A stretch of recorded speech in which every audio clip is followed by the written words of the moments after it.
Chapter 95. Moreover, when subduing Jiang Wei, the whole process was done in one go without the slightest sloppiness. At a glance, one could tell that this masked woman was not simple. Qin Feiyang and Ling Yunfei looked at each other, and secretly became vigilant. Jiang Wei was now suffering in silence, unable to voice out his bitterness. He thought that he could use this opportunity to regain some dignity, but he never thought that this woman was the real tigress. What day was it today? Why was he so unlucky? Kid apologized to this great aunt. The masked woman stepped on Jiang Wei's back and said valiantly, "Woo-woo." Jiang Wei wanted to apologize, but his face was so close to the ground that he couldn't open his mouth at all. "Miss, how can he apologize to you like this?" Qin Feiyang gave a friendly reminder, but in return he got a fierce look. The masked woman glared at him and loosened her foot. "Pei." Jiang Wei spat out the mud in his mouth and hurriedly said, "Great aunt, I'm sorry, please spare me." "Humph, the next time you offend me, this great aunt will cripple you." The masked woman snorted coldly and kicked Jiang Wei again. Only then did she stop, but she turned around and stared at Qin Feiyang and Ling Yunfei saying, "Are you with him?" Ling Yunfei hurriedly waved his hand and said, No, we just met him by chance." "Is that so?" The masked woman looked at the two suspiciously, her eyes a little unfriendly. "They're right in front. Follow me quickly." Suddenly, a loud shout rang out. And Qin Feiyang raised his eyebrows and looked in the direction of the sound.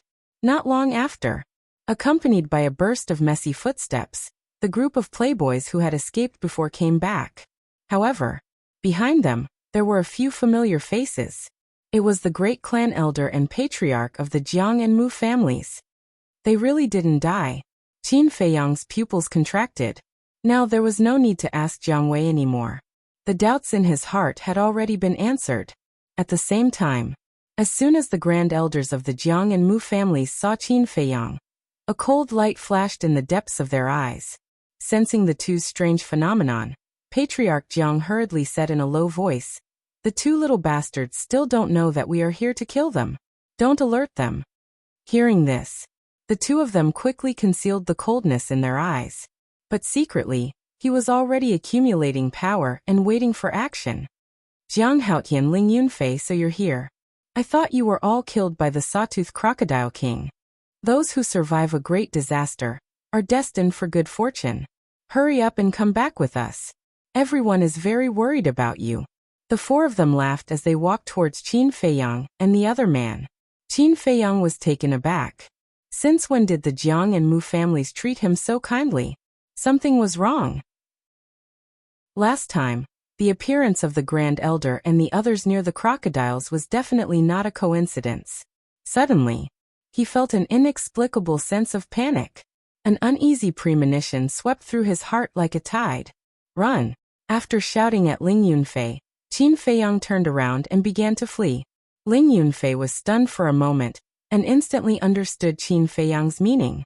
He hurriedly turned around and followed behind Qin Feiyang, fleeing into the depths of the forest without looking back. "We've been discovered." The patriarch and grand elder of the Jiang and Mu family's eyes suddenly sank. "Why are you running?" "We won't hurt you. I admit that we used to have some conflicts with you, but now we've thought it through. It's better to squash enmity than keep it alive." "Yeah, more friends, more paths." The four of them hurriedly chased after them, constantly explaining and comforting. "Boss Jiang, are you all right?" A group of profligate disciples surrounded Jiang Wei. When they saw him covered in dirt, they were all bewildered. Jiang Wei Ao said, "I'm the invincible little overlord of Black Bear City. How could something happen to me? The ones who are in trouble now are Jiang Haotian and Ling Yunfei. These two bastards should be cut into pieces." "Then who's she?" The group of people looked at the masked woman with suspicion in their eyes. Jiang Wei's pupils suddenly shrank, and he said in a low voice, "Don't provoke her. She's a tigress." The masked woman looked at him unkindly. "That. Great aunt. Don't misunderstand. I'm not talking about you." Jiang Wei hurriedly waved his hand and explained while retreating. Large beads of sweat appeared on his forehead. He was extremely nervous. But the masked woman didn't flip out. She raised her head and looked at the direction where Qin Feiyang and the others disappeared. With a trace of doubt, she turned around and walked towards Black Bear City. Strange, who is this woman? Why haven't I seen her in Black Bear City? But looking at her back, she seems a little familiar? Jiang Wei looked at the masked woman's back, his eyes filled with doubt. The masked woman pondered as she walked out of the forest. Black Bear City immediately came into her sight. She stopped and raised her head to look at the city in front of her. Her face under the mask was full of smiles. "Grandfather, I'm back. How are you?" After muttering to herself, she quickly ran into Black Bear City and went straight to the Pill Hall. The Pill Hall is an important place. Do not trespass. However, she was stopped by the 2 deacon elders of the Pill Hall on the way. The masked woman politely bowed to the 2 elders, cupped her hands and said, "Elders, this junior would like to see Elder Feng Chung and Elder Feng. Would you please inform them?" "See Elder Feng?" The 2 of them were stunned. One of them asked, "Are you very close to Elder Feng?" The masked woman swallowed her words back. Her beautiful eyes flashed with a trace of slyness. She shook her head and said, "Not very close." The deacon elder said, "Since you're not close, then come back at night. Because Elder Feng is not in the Pill Hall now." "Not in the Pill Hall? Then where is he?" The masked woman was slightly stunned and asked, "We don't know either. But he will definitely come back at night. You can go somewhere else first." The 2 deacon elders said. Their attitude was still quite friendly. "Then sorry to disturb you." The masked woman bowed with a trace of disappointment in her eyes. Then she turned around and left the Pill Hall. I wonder if Elder Feng and Elder Mo can find Jiang Haoyan. If they can't find him, then this kid might really be dead somewhere. But I don't understand. Why does the palace master value this Jiang Haoyan so much? The 2 deacon elders gathered together and discussed softly. At the same time, outside the city, in the forest, the chase was still ongoing. No matter what the Jiang family head and the other 3 said, Qin Feiyang and the other 2 ignored them. They only cared about running away. Seeing that the 2 of them were so stubborn, the 4 of them gradually lost their patience. The Mu family head said furiously, "Today, don't even think about returning to Black Bear City alive." The fox's tail was finally revealed. Qin Feiyang sneered, "You're all hypocrites. Why do you have to pretend to be a good person? You're still so stubborn when you're about to die. How stupid. What you should do now is not to run away, but to kneel down and beg for mercy. If we're in a good mood, maybe we'll let you live." The 4 of them laughed again and again. The distance was constantly narrowing. The 4 of them were all martial arts masters. With the speed of Qin Feiyang and the other 2, how could they escape? Ling Yunfei looked at the 4 people behind him and whispered, "Qin Feiyang, they have made up their minds to kill us. We have to think of a way as soon as possible." "I know." Qin Feiyang scanned the front, looking for a place to hide. Suddenly, he noticed that there was a group of rocks dozens of meters ahead. Suddenly, a plan came to his mind. The 2 of them were as fast as lightning and quickly ran into the group of rocks. The Jiang family head and the other 3 also chased in the next moment after they entered the group of rocks. But, when they chased in, they were shocked to find that the 2 of them had disappeared. What's going on? Where are they? Could it be that these 2 little beasts can go up to the sky and into the earth? Destroy this place. We have to find them even if we have to dig 3 feet into the ground. Otherwise, the city lord will not give us a good fruit to eat. Bang bang bang. Boom. Crack. The 4 of them were furious. Their true chi surged and crazily bombarded the group of rocks. The sound shook the sky. Dust and smoke covered the sky and the sun. In a short while this place was razed to the ground. But when the dust cleared, not even a shadow of a ghost was seen. The 4 of them looked gloomy. "What should we do?" The Mu family head said. "What else can we do? The 2 little beasts are like with wings. We definitely can't find them. Let's just wait for them and squat near the 4 city gates. As soon as they appear, we will quickly kill them," the Mu family head said. "That's a good idea. Even if they don't appear, it doesn't matter. As long as we can stop them from entering the Damwang Hall and the Martial King Hall, there is nothing to worry about." There will be plenty of ways to kill them in the future. The Jiang family head nodded. The Jiang family head said in a deep voice, "Then we will act separately. Remember, we must not let them sneak into the city." The four of them immediately turned around and rushed toward the Black Bear City. Soon, Qin Feiyang and the other two appeared out of thin air. Their faces were very ugly. Blocking the four city gates is tantamount to cutting off all their escape routes. These people really deserve to be punished. Ling Yunfei pondered for a moment and asked, "Qin Feiyang, do you have any illusion pills on you?" Qin Feiyang shook his head and said, "No, but even with the illusion pills, it is not easy to sneak into the city. The two families and the city lord's mansion have joined forces to block them. Entering the city is more difficult than ascending to the sky." Ling Yunfei suddenly became angry and shouted, "Bastard, sooner or later I will catch them all in one net, especially that bullshit city lord. If I don't kill him, I will not be satisfied." Qin Feiyang said, "We will talk about this later. Let's split up and see if we can find a chance to survive. We will meet here later."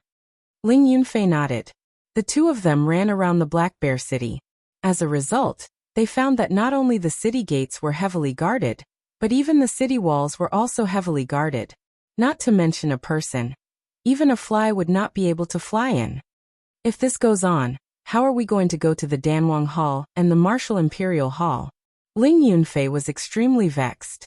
Suddenly, his eyes lit up and he said excitedly, "Not long ago, other than the Jiang and Mu families, there were many people who saw us. They will definitely spread the news. When the Hall Master and Luo Xiong receive the news, they should come to save us, right?" Qin Feiyang sneered. "Don't be so naive.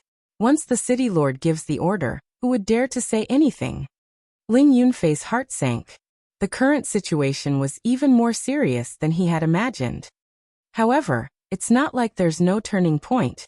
Qin Feiyang suddenly spoke again. "What turning point?" Ling Yunfei hurriedly looked at him, his eyes full of anticipation. Qin Feiyang's eyes flashed and he said, "Go to Black Bear Mountain and find the Black Bear King." Find the Black Bear King? Chapter 96. Qin Feiyang and Chang Shui cut through all obstacles, and only arrived at the deepest part of the Black Bear King late at night. Tonight, there was no moon or stars. Dark clouds covered the sky. The air was a little stuffy. The surroundings were also pitch black. "Senior Bear King, where are you? If you hear us, respond to us." The two of them could only hold torches and shout as they walked in the forest. Although they had some dealings with the Black Bear King, they did not know the location of the Black Bear King's lair. Wolf King knew, but he was unconscious at the moment and did not know when he would wake up, so they could only slowly search by themselves. This damned weather is really unbearable. Ling Yunfei walked in front, holding a dagger. As he cleared the path, he muttered, looking rather irritated. Qin Feiyang looked at the sky and said worriedly, "It should rain later. If we can't find the Black Bear King before it rains, we'll be in big trouble." If it was just a light rain, the impact would not be great. But if it was a rainstorm, the traces of the Black Bear King's activities would be washed away. At that time, it would undoubtedly be more difficult to find the Black Bear King. Suddenly, Qin Feiyang noticed that a black shadow rushed out from the grass in front of them. "Be careful." He hurriedly pushed Ling Yunfei away, grabbed Chang Shui with his left hand, and swung at the black shadow. Squeak. At that moment, blood suddenly appeared. A strange sound rang out. A palm-sized scorpion fell on the grass at Qin Feiyang's feet, its body already cut in half by Chang Shui. Killer scorpion. Ling Yunfei's eyes widened as he scanned the surroundings, not daring to be distracted.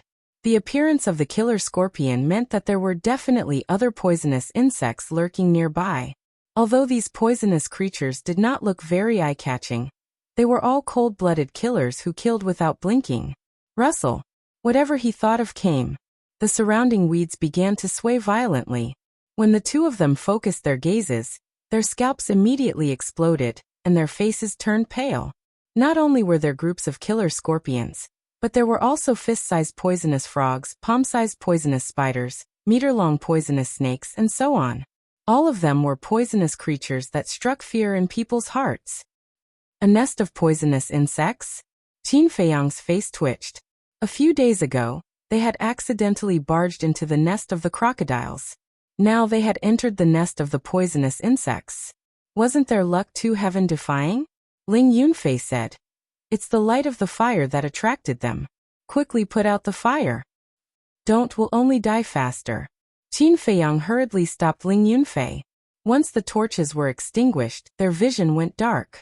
When the poisonous insects swarmed them, they had no way to fight back. But now, even if there were torches and they could see them, it seemed that only death awaited them, because there were simply too many of them.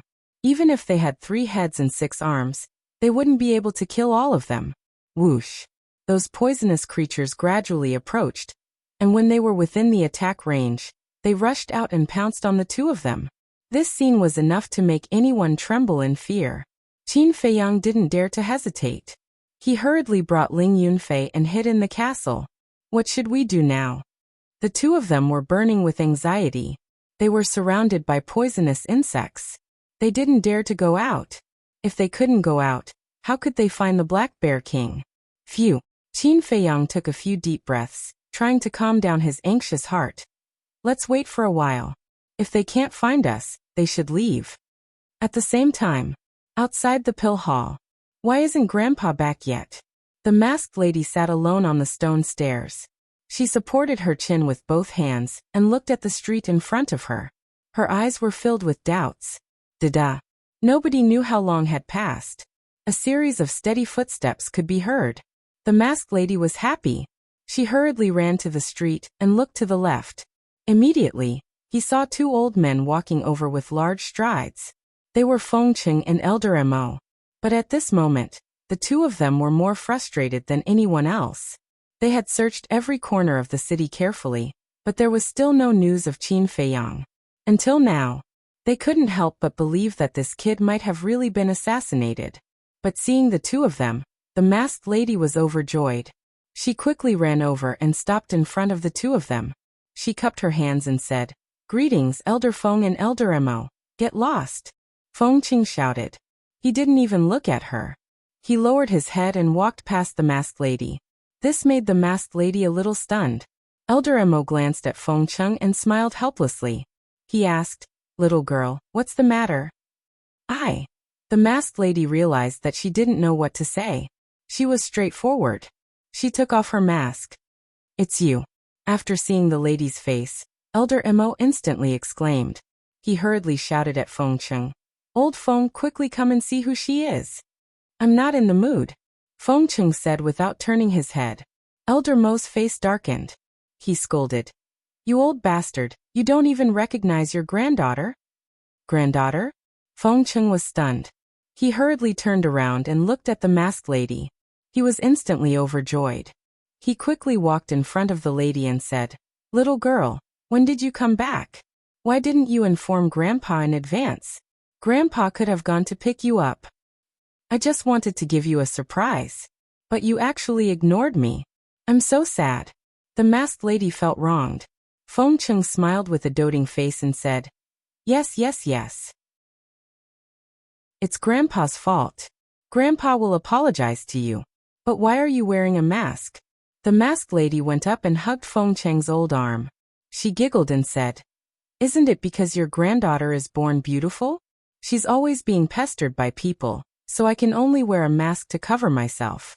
Fengcheng was speechless. He scolded with a smile. "Little girl, when did you learn to be narcissistic? But this is good too. It can save a lot of trouble." The masked lady giggled. She asked curiously, "Grandpa, Elder Mo, I saw that you were frowning just now. Did you encounter something troubling you?" Elder Mo sighed. "It's a long story," Fengcheng said. "Little girl, you don't know. This time, a good seedling came to our pill hall. Unfortunately, her whereabouts are still unknown." "Good seedling?" The masked lady was stunned. She understood the temper of the 2 old men in front of her very well. Ordinary people couldn't enter their eyes at all. She asked curiously, "Is he more powerful than Cheng-Yi?" "Him," Fengcheng said disdainfully. "In front of that stinking brat, Cheng-Yi is not even worth a fart." "Is it that exaggerated?" The masked lady was shocked. It's not exaggerated at all. Elder Emo shook his head. The masked lady asked, Then who is he? Since you value him so much, he must be very famous. Elder Emo said, His name is Jiang Haotian. He just came to Black Bear City not long ago. Wait. The masked lady reached out her hand. Her beautiful eyebrows were tightly knitted. What's wrong? The two looked at her, puzzled. The masked lady said, Is it a young man who is about 15 or 16 years old, wearing sackcloth and looking like a scholar? Yes, it's him. Little girl, how did you know? The two were surprised.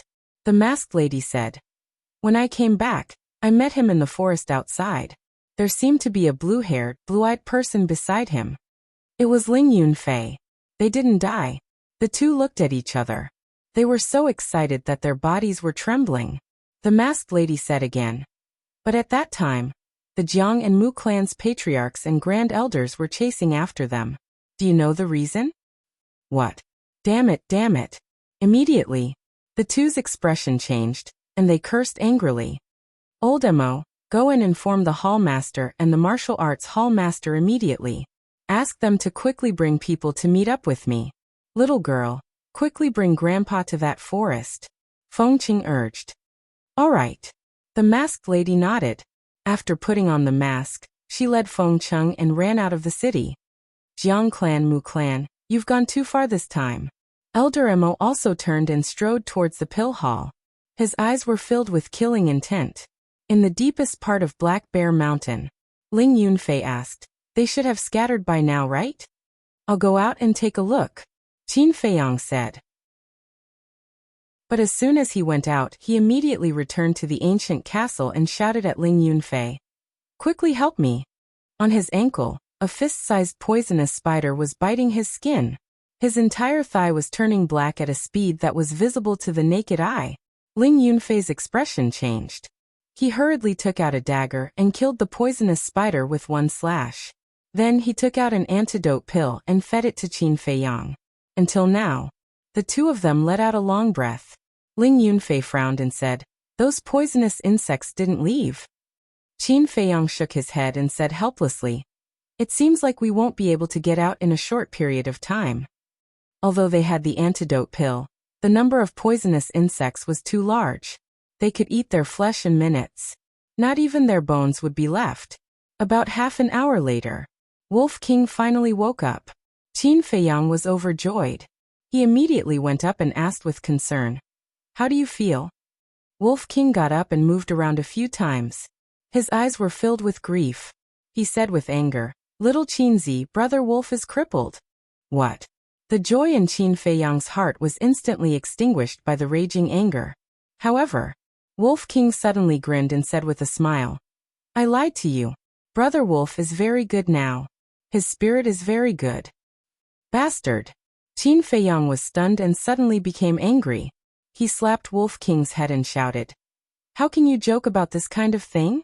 Believe it or not, I'll really cripple you now. Wolf King shrank his neck and said with a smile, Sorry, I just wanted to make a little joke with you. Humph. Qin Feiyang snorted and asked, Aren't you usually very alert? How could Mu Fei and the others run into you? Didn't Brother Wolf get tired of playing in Black Bear Mountain? He wanted to come back to find you. But when Brother Wolf came back, he heard that you had disappeared. Brother Wolf was so anxious that he immediately went all over the mountain to find you. As a result, he was accidentally found by them. Mentioning this, a ferocious glint flashed in the Wolf King's huge eyes. Heard it. Qin Feiyang was moved. With Wolf King's vigilance, this kind of thing was impossible. It was because of his disappearance that Wolf King was anxious and lost his vigilance, so he was discovered. Chapter 97. Wolf King said with a sneaky smile, Are you touched? Do you want to cry? Then cry. Don't hold it in. No one will laugh at you. Get lost. Qin Feiyang kicked him. This guy really didn't change. Wolf King quickly dodged and smiled. When he noticed Ling Yunfei next to him, he asked, Why is he here? His eyes instantly turned cold. He already knows my identity. Qin Feiyang briefly explained the situation at that time. So it's like that. Wolf King suddenly understood. He turned his eyes and looked at Ling Yunfei. How are you going to thank Brother Wolf? Who's talking? Ling Yunfei was surprised. Wolf King could only use telepathy now. Therefore, Ling Yunfei didn't hear the conversation with Qin Feiyang just now. At this moment, a voice suddenly sounded in his mind, making him turn pale with fright. But then, he came to a sudden realization. There was only him, Qin Feiyang, and Wolf King here, who would call himself Brother Wolf. Without any suspense, it must be the wolf in front of him. He looked down at Wolf King and wondered, why should I thank you? Hee, it seems that you still don't know. Do you think that with your little brain, you can get rid of Butler Ling's pursuit? Wolf King looked at him disdainfully. Ling Yunfei was stunned. Originally, he really thought that with his own ability, he could get rid of Butler Ling. But now that Wolf King said this, and thinking about it carefully, it seemed that there were indeed many things that were strange. Wolf King said, let me tell you, if it weren't for Brother Wolf secretly helping you, you would have been killed by Butler Ling. In the end, it was Brother Wolf who went to ask Black Bear King for help. So that's how it is. Ling Yunfei suddenly understood and quickly said, thank you, Brother Wolf. Qin Feiyang, thank you too. Without a doubt, it was definitely Qin Feiyang who asked Wolf King to protect him in secret. What's the use of just saying thanks? Why don't you just be Brother Wolf's follower from now on? I guarantee that you'll live a good life. Wolf King said shamelessly. Ugh. Ling Yunfei was stunned. Become a wolf's follower? Wouldn't that be too embarrassing? The atmosphere was a little awkward. At this crucial moment, Qin Feiyang stood out and smiled. Alright, stop messing around. Let's get down to business. Do you know where the Black Bear King's lair is? Wolf King said proudly, nonsense. Let me tell you, there is nothing in this world that I don't know. Will you die if you stop bragging? Qin Feiyang couldn't help rolling his eyes. A leopard cannot change its spots. This saying was indeed true. He looked at Ling Yunfei and said, the white-eyed wolf knows where the Black Bear King's lair is. Now the only problem is, how do we rush out of the poisonous insect nest? Ling Yunfei pondered for a moment and said, I'll go out and lure them away. You guys take the opportunity to find the Black Bear King. Don't forget to come back and collect my corpse. Qin Feiyang asked, aren't you afraid of death? Everyone is afraid of death. But since I've already promised to be your sword, I should naturally rush to the front and solve your problems. Ling Yunfei's gaze was firm and powerful. Qin Feiyang looked at him and said, aren't you afraid that your mother will be sad? Ling Yunfei hesitated. Alright, I'll go out. As a son, filial piety should be the most important. To be honest, sometimes I envy you. Although your background is miserable, at least your mother is by your side. And me? It's an extravagant wish to even look at her. Qin Feiyang shook his head and laughed at himself. Ling Yunfei was stunned and asked, could it be that your mother is already? She's still alive. But there's an insurmountable and unbreakable gap between us. Qin Feiyang sighed deeply, took an antidote, and left the castle. Ling Yunfei frowned and looked down at Wolf King. Brother Wolf, don't you think that Qin Feiyang has a lot of worries in his heart? Brother Wolf already knows. But if he doesn't say, Brother Wolf won't ask. The only thing I can do is to help him silently and support him. The Wolf King said with a smile. His words were filled with deep friendship. Outside. Whoosh. Squeak. Hiss. Qin Feiyang held a torch in one hand and Chang Shui in the other as he sped through the forest. Around him, swarms of poisonous insects shot out from the weeds, bushes, and treetops. They bared their fangs and pounced on him. That creepy cry made one's scalp tingle. No, there are too many poisonous insects. If this goes on, I'll be swallowed alive by them. Qin Feiyang's face was as heavy as water. In less than 5 breaths, his whole body was crawling with poisonous insects, biting his skin. There were even a few poisonous spiders that tore his flesh and were drilling into his body.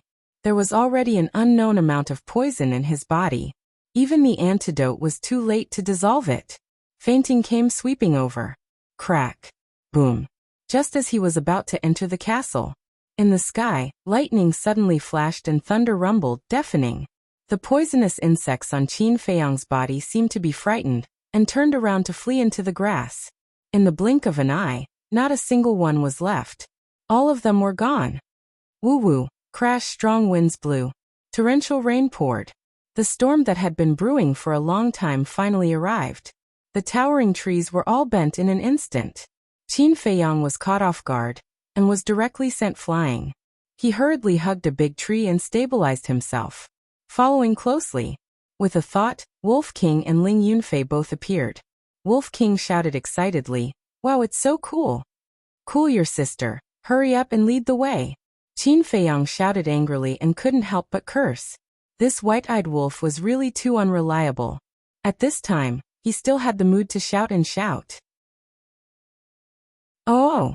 Wolf King nodded repeatedly, glanced around, and ran to the right, saying, "Follow Brother Wolf." Wolves were originally nocturnal creatures. In their eyes, there was no difference between night and day. But Qin Feiyang didn't run a few steps before he suddenly fell to the ground and stopped moving. "Qin Feiyang." Ling Yunfei immediately stepped forward and turned Qin Feiyang over. His expression suddenly changed. Qin Feiyang's face was frighteningly white at this moment, like a dead man's face. However, his lips seemed to be painted with a layer of ink. His breathing and heartbeat were also extremely weak. It was obviously a sign of poisoning death. At this time, the torch in Ling Yunfei's hand was also extinguished in the storm. For the two of them, it was undoubtedly one disaster after another. "Brother Wolf, Qin Feiyang is dying, come and see." Ling Yunfei roared helplessly in the rain. "Hurt!" Wolf King hurriedly turned around and ran back. When he saw Qin Feiyang's situation, his pupil suddenly became distressed and he said angrily, "Didn't he take the antidote pill in advance? How could it be like this?" Ling Yunfei said anxiously, "The antidote pill can indeed detoxify, but there are at least a dozen kinds of toxins in his body now. The poison is too deep. If we don't think of a way, I'm afraid his life will be in danger." "Damn it."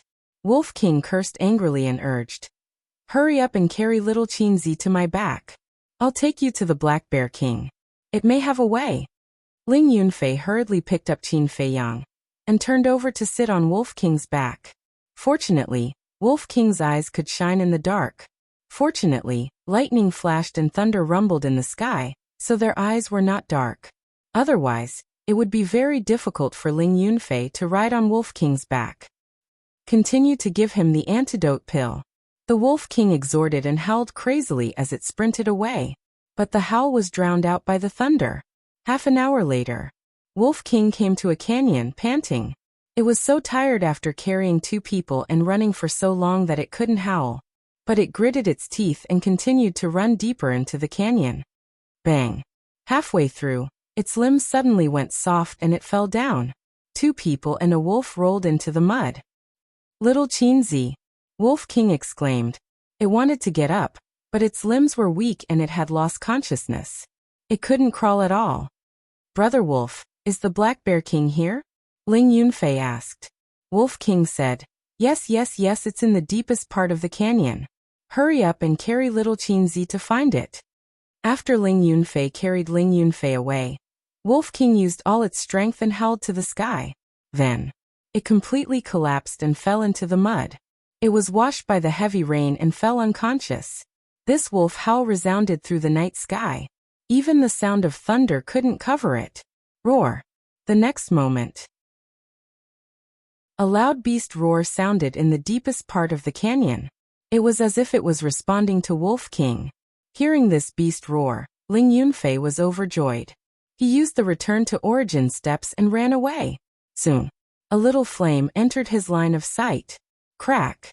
A bolt of lightning struck down, illuminating the night sky.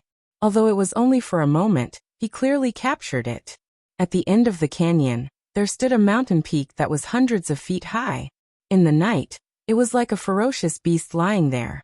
There was a huge cave at the foot of the mountain, and the fire came from inside the cave. Next to the cave, there were two huge creatures. It was the Black Bear King and the Black Bear Cub. "Why are you here?" When it saw Ling Yunfei, the Black Bear King was quite surprised. Plop! Ling Yunfei strode to the Black Bear King and knelt in the mud begging, "Senior Bear King, please save Qin Feiyang." Slightly stunned, the Black Bear King lowered its head, and looked at Qin Feiyang, who was in Ling Yunfei's arms. Its pupils constricted. "Hurry, carry him in." It turned and walked into the cave. Ling Yunfei got up hurriedly and followed in. Although it was a bear's den, it was tidy, clean, and extremely huge. Even with the Black Bear King's massive body, it could move freely. A bonfire burned in the middle. It illuminated the entire cave. The Black Bear King said, "Put him there." Ling Yunfei nodded and placed Qin Feiyang on a pile of hay before retreating to the side. The Black Bear King bent down and observed carefully for a moment before frowning. "Did you give him a lot of antidote elixirs?" "Yes, at least 7 or 8 of them." At this point, Ling Yunfei's expression changed and he asked, "Is there a problem?" The Black Bear King shook its head. No. It's all thanks to you giving him antidote elixirs that he's still alive. Otherwise, he would have died long ago." Ling Yunfei heaved a sigh of relief. "Senior, do you have a way to save him?" "I'm not confident." After a moment of silence, the Black Bear King shook its head. Chapter 98. The Black Bear King's strength was monstrous, and even the big shots of Black Bear City were wary of it. Now that even it wasn't confident, who else could save Qin Feiyang? Originally, if Qin Feiyang died, Ling Yunfei should be happy, because this way he would be able to break free and regain his freedom. But at this moment, he was extremely sad. The Black Bear King looked at him and said, "Not confident doesn't mean there's no hope. Don't be discouraged, do as this king says." Heard it. Ling Yunfei's spirit was lifted. He raised his head and looked at the Black Bear King expectantly. The Black Bear King said, "Cut his wrists and ankles and let out blood." What? Ling Yunfei was shocked. Qin Feiyang was already very weak. If he let out more blood, wouldn't he die on the spot? The Black Bear King said in a deep voice, "There's no other choice now. His blood is full of poison. If you want to save him, you can only let out the blood in his body. You still have to let it out." Ling Yunfei's eyes widened in anger. "What are you still hesitating for? Hurry up." The Black Bear King roared, obviously losing his patience. Ling Yunfei's body trembled. He hurriedly took out his dagger and squatted beside Qin Feiyang. But suddenly, as if he thought of something, he turned to look at the Black Bear King and said, "Senior Bear King, Wolf King is still outside. I don't know how the situation is now, can you help it?" The Black Bear King nodded and growled at the Black Bear Cub. When the Black Bear Cub heard this, it immediately ran out of the cave excitedly and disappeared into the rain. Ling Yunfei took a deep breath, turned around to look at Qin Feiyang, and muttered, "Please, you must survive." Then, he held the dagger in his hand and cut open a bloody wound on Qin Feiyang's feet and hands. Black-colored blood immediately gushed out violently. There was also a foul stench that assailed their nostrils. "That blood is now equivalent to a highly toxic poison, don't touch it," the Black Bear King warned, and turned to walk into the depths of the cave. There was actually a secret door inside. Rumble. Pushing open the hidden door, a dazzling golden light shone out. It was a huge pile of gold coins. Like a small mountain, they piled up in the dark room. Ling Yunfei turned his head and looked curiously. He immediately swallowed his saliva. How much wealth had the Black Bear King accumulated over the years? This was the true definition of a rich man. So rich that oil flowed out of him. A short while later, the Black Bear King walked out of the secret room and closed the secret door. When he came to Ling Yunfei's side, he threw a palm-sized metal box to Ling Yunfei. "There are 3 life blood pills inside. When the blood in his body is almost drained, give him one. This is all I can do. Whether he can survive or not will depend on his willpower." The Black Bear King said, "Thank you, Senior Bear King." Ling Yunfei bowed and thanked him. At this moment, the Black Bear Cub carried the Wolf King into the cave. "How is it?" Ling Yunfei hurriedly stepped forward, his face full of worry. The Black Bear Cub growled a few times and put the Wolf King on the ground. The Black Bear King explained, "This bastard wolf cub just fainted from exhaustion. He will be fine after resting for a while." Ling Yunfei breathed a sigh of relief. But immediately after, his expression became a little strange. Bastard wolf cub? Why did the Black Bear King's tone sound like he didn't like Wolf King? He didn't think too much about it. Sitting next to Qin Feiyang, he paid close attention to Qin Feiyang's situation. After dozens of breaths, Qin Feiyang's heartbeat and breathing had become extremely weak. His life was hanging by a thread. Seeing this, Ling Yunfei hurriedly gave him the first lifeblood pill. The lifeblood pill had the effect of creating blood, and the effect was extremely good. With the birth of new blood, Qin Feiyang's situation finally improved. The color of the blood flowing out of the wound was gradually changing. From black, it slowly turned dark red. Then from dark red, it turned into light dark red. After the effect of the second lifeblood pill passed, the blood that flowed out was already not much different from the blood of a normal person. However, it was also mixed with poison, because at the beginning, Qin Feiyang had already entered the state of being poisoned to the heart. The poison had already integrated into his internal organs. It was impossible to completely eliminate it all at once. His condition has stabilized. It's a close call. Now give him the third lifeblood pill. After a while, give him a healing pill and an antidote pill. The antidote pill should be able to dissolve all the poison remaining in his body. The Black Bear King laughed. Ling Yunfei nodded and did as he was told. Unknowingly, the sky was white, and everything woke up. But the rain did not stop, the wind did not disperse, and the sky and earth seemed particularly dark. After a nap, I feel refreshed. Wolf King also finally woke up. After asking Ling Yunfei about Qin Feiyang's situation, he walked to the entrance of the cave alone and looked at the dark sky, his eyes flashing with a terrifying murderous light. Thank heavens, little Qin's life is finally saved. However, Brother Wolf will not let go of those who hurt little Qin Zi. He muttered. Suddenly, he seemed to have thought of something, and turned his head to look into the depths of the cave. His gaze was fixed on the secret door. The Black Bear King seemed to have been watching him. He suddenly glared and shouted, Wolf Cub, you'd better get rid of the thoughts in your head immediately, or don't blame me for being hostile. What thoughts? I don't know what you're talking about. Wolf King turned his head to look elsewhere with a guilty conscience, but his eyes kept rolling. At a glance, one could tell that he was up to no good. No, I have to get him to leave quickly, or he'll definitely have other ideas. The Black Bear King muttered secretly. Cough. At this moment, a coughing sound could be heard. I want water. Following closely, a weak and powerless voice sounded intermittently in the cave. Qin Feiyang. Ling Yunfei was the first to react and hurriedly squatted beside Qin Feiyang. Seeing that Qin Feiyang wanted to get up, he hurriedly said, Don't, you're still very weak, don't move. Wolf King also immediately ran up and said excitedly, Little Qin Zi, you're finally awake, Brother Wolf doesn't have to collect your corpse. Ling Yunfei said angrily, Ba, do you know how to talk? If you don't, then shut up.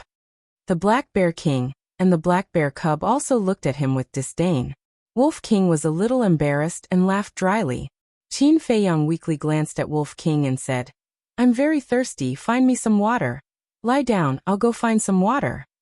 Ling Yunfei nodded, got up, looked at the Black Bear King and asked, Senior, is there any well water here? Well water. The Black Bear King looked at Ling Yunfei strangely. Was there something wrong with this kid's head? How could there be any well water in the wilderness? It said lightly, There is no well water, but there is ready-made rainwater. You can think of a way. Rainwater? Ling Yunfei frowned, grabbed the iron box with the lifeblood pill, and ran out of the cave. He came to a small tree and caught the rainwater on the leaves. Soon, the iron box was filled more than half. He hurried back to the cave and came to Qin Feiyang's side. He helped Qin Feiyang up with one hand and held the iron box with the other. He brought it to Qin Feiyang's mouth and said with a smile, Drink slowly. Thank you. Qin Feiyang gave his thanks and started to gulp it down. Ling Yunfei said, If it wasn't for you, I would have died in the poisonous insect's nest, so the person who should be thanking you is me. Qin Feiyang smiled faintly and reached out to push the iron box away. He glanced around the cave, and his gaze fell on the Black Bear King. He said with a smile, Senior, it seems that this junior owes you another favor. The Black Bear King said, You saved this king's child. This time, take it as repaying your favor. Qin Feiyang didn't say anything more, and carefully sensed the condition of his body. Other than feeling weak all over, there was no discomfort. "You've already woken up, so you should leave." The Black Bear King suddenly ordered them to leave. "Leave?" Wolf King was stunned and said angrily. "Can't you see that little Qinzi doesn't even have the strength to stand up? It's raining heavily outside, and the forest is also full of danger. You want us to leave now? Isn't it obvious that you want us to send ourselves to death?" Ling Yunfei also stood up and cupped his hands. "Senior Bear King, in fact, we risked our lives to come here this time to ask for your help." "What kind of help?" the Black Bear King said. "We were blocked by the two families and the city lord's mansion." Ling Yunfei immediately explained the details of the situation in a simple and clear manner. After listening, the Black Bear King pondered for a moment and shook his head. "This king can't help you with this matter." "Why?" Ling Yunfei asked anxiously. The Black Bear King said, "Do you know why this king and the people of Black Bear City have been able to live in peace?" Ling Yunfei shook his head. "It's because this king has never interfered in the affairs of you humans. Although this king's strength is stronger than those people of Black Bear City, it is only limited to Black Bear City. In other places such as Yen City and Xingyue City, there are countless humans who are stronger than this king. Actually, in the end, this king doesn't want to attract trouble. Do you understand?" the Black Bear King said. Ling Yunfei said unwillingly. "Then the beast tied last time." Before he could finish, the Black Bear King said, "The beast tied is because they hurt this king's child. If not for this king would never have done this." Ling Yunfei's brows were tightly knitted, and his face was quite ugly. He had narrowly escaped death to find the Black Bear King, but he didn't expect the other party to be unwilling to help. What should he do? Qin Feiyang smiled faintly. "Since that's the case, then let's go." "But it's useless for us to go back now," Ling Yunfei hurriedly said. "Senior Bear King's concerns are not wrong. We can't be so selfish." Qin Feiyang smiled, raised his head and looked at the Black Bear King, his face full of apology, and said, "Senior, I'm sorry this junior didn't think it through and caused you trouble." The Black Bear King was a little surprised. It had originally thought that Qin Feiyang would definitely pester it to death, but who would have thought that he would be so sensible? Qin Feiyang turned to look at Ling Yunfei and said with a smile, "Help me up." Sigh. Ling Yunfei sighed deeply, reached out and grabbed Qin Feiyang's arm, and slowly helped him up. Qin Feiyang then looked at Wolf King and laughed. "White-eyed wolf, I'll have to trouble you to carry me back." "There's nothing I can do about it." "Who asked Brother Wolf to get into trouble with you? Come on." Wolf King helplessly walked in front of Qin Feiyang. But at this time, the Black Bear King's eyes flashed, and suddenly said, "Wait. No need for you to send us off. We can leave on our own." Wolf King was very unhappy now, because it knew that the Black Bear King's order to leave so quickly was purely targeted at it. The Black Bear King sighed. "This king will send you off, but this king will not go near the Black Bear City. Whether or not you can enter the city will depend on your luck, but you cannot mention this matter to anyone. And even more so, you cannot tell anyone that you have anything to do with this king." "Thank you, Senior Bear King. The two of us will definitely keep our mouths shut." Chapter 99. With the help of the Black Bear King, their journey was unimpeded. In less than 2 hours, they arrived at the edge of the Black Bear Mountain. The Black Bear King stopped in front of a small hill. From here they could clearly see the Black Bear City. Qin Feiyang, Ling Yunfei, and Wolf King jumped down from the Black Bear King's shoulder and landed on the ground. The Black Bear King said, "This king will send you here." Qin Feiyang's strength had also recovered a lot. He cupped his hands and said, "Thank you, Senior. We'll meet again." The Black Bear King smiled and said, "Hurry up and go. You must enter the Danwang Hall and the Martial King Palace, because these two forces are the only shortcut for you humans to reach the heavens in one step." "We will."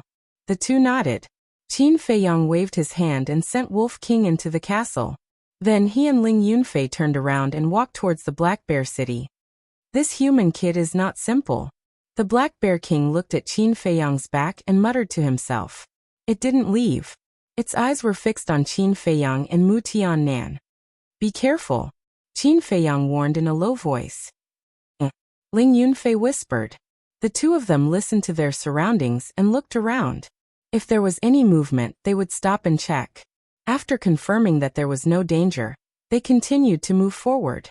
Because they were worried that the Jiang and Mu families and the city lord's mansions people might be lying in ambush nearby.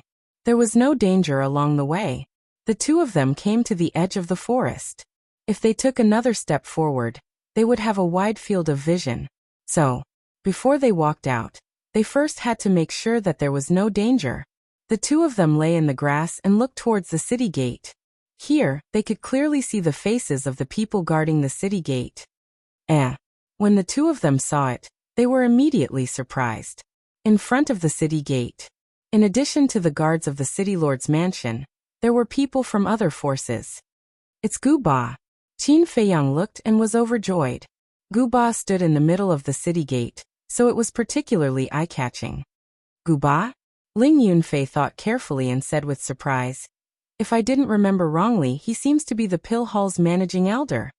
That's right, Qin Feiyang said. Ling Yunfei was overjoyed. Since he's here, does that mean that the hallmaster and the others have received the news? Definitely. Qin Feiyang nodded heavily. Then what are we waiting for?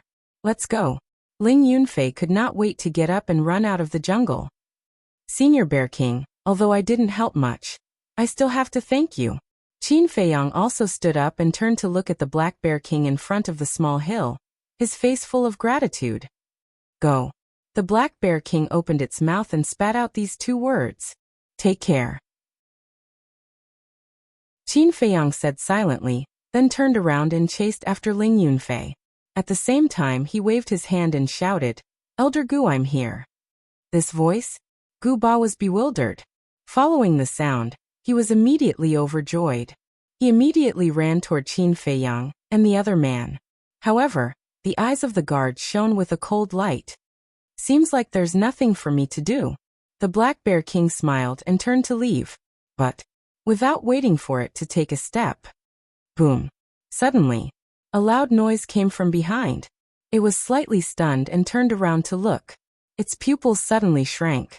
At the same time, Gu Ba's face also changed. He saw, in front of Qin Feiyang, two masked men in black broke out of the ground. In their hands, they each held a 3-feet-long sword that was shining with shocking sharpness. As soon as the two of them appeared, they rushed towards Qin Feiyang and Ling Yunfei like lightning. Stop! Seeing this, Gu Ba was anxious. With a roar, he hurried to rescue them. But this change came too suddenly. Moreover, the distance between the two masked men and Qin Feiyang was only 5 or 6 meters. Gu Ba couldn't come to rescue them in time. Qin Feiyang and Ling Yunfei were also caught off guard by this change. They never thought that, with Gu Ba in charge, there would be people lying in ambush underground, waiting for an opportunity to kill them. These people were simply desperados. Qingfeng. Close at hand. Qingfeng. Straight to the heart of the two. Obviously, the two masked men in black wanted to kill them with one blow. At this moment, Qin Feiyang and Ling Yunfei's situation could be said to be hanging by a thread. Even the two of them felt that half of their feet had already stepped into the gates of hell. Roar. But at this moment, a loud and clear roar of a beast suddenly exploded in the forest behind them. The roar directly covered the thunder. It was as if a king had appeared in the world, bringing with him a terrifying pressure. Not only did it shake people's ears, but even the blood in the body was uncontrollably surging. The arms of the two masked men in black trembled at the same time. With this tremble, the direction was deviated by a few inches. Puff! The two Qingfeng swords shone with cold light. One of them sank into Qin Feiyang's right shoulder. The other sank into Ling Yunfei's left shoulder. At this moment, blood splattered. Damn it! We actually missed. The two masked men in black roared in exasperation, quickly pulled out their Qingfeng swords, and swung it at the throat of Qin Feiyang and Ling Yunfei. You want to kill me when you are prepared, dream on. Qin Feiyang's eyes surged with cold light. He grabbed Ling Yunfei, stepped on Luo Yan's steps, and retreated like lightning. Don't let them escape. One of them roared. The two of them revealed murderous intent and rushed forward again. Their speed was far beyond Qin Feiyang's. Wuzong. Qin Feiyang's pupils shrank. With the increase of Luo Yan's steps, his speed was comparable to a 9-star martial master. The two of them were faster than him, so they could only be Wuzong. He glanced at Gu Ba. Although Gu Ba was already rushing over, it would take at least 5 breaths to arrive. 5 breaths.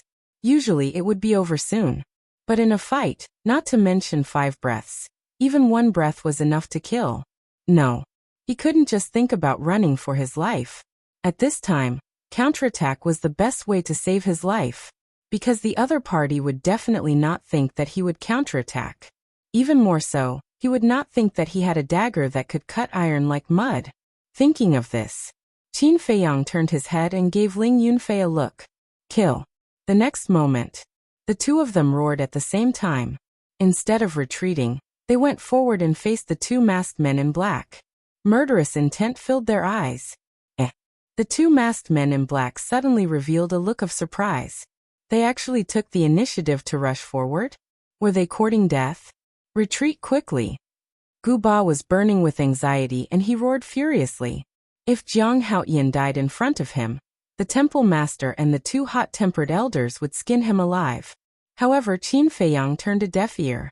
Seeing that the 2 masked men were distracted, he decisively took out the Chong Shui and seized the opportunity to swing the 2 green blades with force. Clang! In an instant, sparks flew everywhere. The 2 green blades were instantly broken by the Chong Shui. What? The 2 masked men were dumbfounded on the spot. What was that? It was actually so sharp? At this moment, Ling Yunfei launched a fierce attack. Heart-lock killing punch.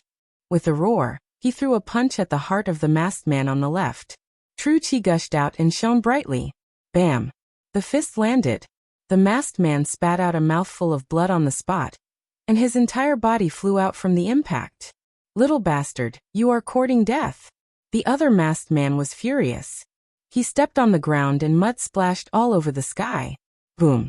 He threw a palm at Ling Yunfei. The wind howled and the rain here evaporated instantly, turning into a vacuum zone. It was really amazing. However, in the face of such a terrifying palm, Ling Yunfei only grinned. Seeing this, the masked man felt a strong sense of uneasiness in his heart. He glanced at Qin Feiyang from the corner of his eye. His expression suddenly changed. Where was he? Wasn't he just next to me? How did he disappear in the blink of an eye? Behind you. He suddenly shivered and gave up attacking Ling Yunfei. He quickly turned around. But just as he turned around, a white dagger as white as jade pierced through the sky like lightning, and with a puff, it sank into the top of his head. It turned out that when the masked man attacked Ling Yunfei, Qin Feiyang also followed behind the masked man. And for this person, Qin Feiyang naturally would not be merciful. He directly pierced the masked man's head with his dagger. How is this possible? The masked man's pupils dilated quickly, and his face was full of disbelief. Remember, never underestimate anyone. Sometimes, even an ant can defeat an elephant. Qin Feiyang sneered and pulled out the Chong Shui with force. Bang! The masked man fell on the spot, and mud splashed everywhere. Blood kept gushing out from the wound on his head. In an instant, the rainwater here was dyed red. In the blink of an eye, the masked man who was sent flying by Ling Yunfei had just stabilized himself when he saw his companion fall to the ground and die. His heart was full of disbelief. A martial arts grandmaster was killed by a martial arts master? Ridiculous. This was really ridiculous. I'd like to see how capable you 2 little bastards are. He roared hysterically and rushed toward Qin Feiyang like a madman. His whole body was full of murderous intent. His hands were filled with genuine qi. Obviously, he was going to use martial arts. However, Qin Feiyang and the other man were indifferent. Their mouths were full of mockery. You dare to touch my pill hall's disciple. You really have the guts. Mountain-shattering fist. At this moment, a thunderous roar erupted. Gu Ba finally arrived and threw out a punch. Feeling the terrifying fist energy, the masked man was shocked. He quickly turned around and threw out a palm. At the same time he roared, Imperial Wind Palm. The fist and the palm collided together. Bang! Crack! The masked man was sent flying and his arm was broken. Gu Ba was like a big mountain, standing firmly in the rain and not moving at all. He strode to the side of the masked man and said with murderous intent in his eyes, "You're from the mayor's mansion. Seems like I have to spare your life." Qin Feiyang said in surprise, "Elder Gu, how do you know he's from the mayor's mansion?" Gu Ba said, "Because only the people from the mayor's mansion can cultivate martial arts like the imperial wind palm." Qin Feiyang clenched his fists and said in a deep voice, "Seems like he won't stop until he kills me." Gu Ba sneered, "Don't worry. As long as we bring him back, he won't be able to explain himself. By then, not to mention the mayor's mansion, he might not even be able to keep his life. Just wait and see." But before he finished speaking, the masked man suddenly hit his own chest with his palm. Puff. Instantly, blood spurted out. He looked at Qin Feiyang and the others with a ferocious expression and laughed. "Killing Jiang Haoyan and Ling Yunfei was our idea. It has nothing to do with the mayor. You want to slander the mayor? Dream on." After saying that, he fell to the ground. Chapter 100. Qin Feiyang kept the Chang Shui and hurried over, asking, "Elder Gu, how is it?" Gu Ba said, "Dead." Qin Feiyang's eyes darkened. Once this person was dead, there would be no evidence. It would be impossible to bring down the city lord again, because the city lord could pretend that he did not know anything or push the blame to others. Without solid evidence, no one would dare to touch him. After all, he was the city lord and represented the supreme authority. Gu Ba pulled off the black veils on their faces. They were indeed from the city lord's mansion. Qin Feiyang even recognized one of them. It was the guard captain who wanted to kill him. Ling Yunfei snorted. "They are martial arts grandmasters. How stupid of them to work for such a despicable person." They were all trained by the city lord, and have long become the city lord's men of sacrifice. To them, death is not scary. What is scary is that they did not complete the mission given to them by the city lord. "Oh right, are your injuries okay?" Gu Ba looked at the two of them with concern. "We are fine." Qin Feiyang smiled. Gu Ba praised, "You even have the ability to kill a one-star martial arts grandmaster. I have to say that you are really amazing. You have far surpassed your peers. But don't be complacent. Continue to work hard." But Qin Feiyang and Ling Yunfei felt guilty about Gu Ba's praise. Because, if not for the two of them being distracted, they would not have the chance to fight back. Taking a step back, if Qin Feiyang did not Chang Shui, even if they had the chance, they would not have the ability to fight back. So in this, there was more or less some luck and luck. Of course, their ability was obvious to all. No one could deny it. But this time they survived. They should thank the Black Bear King the most. Because in the beginning, the two green swords were aimed at their hearts. If not for the Black Bear King's roar, their hearts would have been pierced. They would definitely have died on the spot. "Senior Bear King, thank you." Qin Feiyang and Ling Yunfei looked at the Black Bear Mountain with gratitude. He would definitely remember this kindness forever. Gu Ba also looked at the Black Bear Mountain. He naturally heard the roar just now. And at that time, when he felt the pressure, even he was shocked. But he did not think much about it. He did not think about the Black Bear King. Because in his opinion, Qin Feiyang and Ling Yunfei could not have known the Black Bear King. The high and mighty Black Bear King would not have helped two humans. It was probably a powerful beast that martial arts grandmaster level and happened to pass by this area. Gu Ba retracted his gaze and smiled. "Let's go back. The test should be starting soon." "Okay." Qin Feiyang nodded. When the three came to the city, the guards. Were the guards?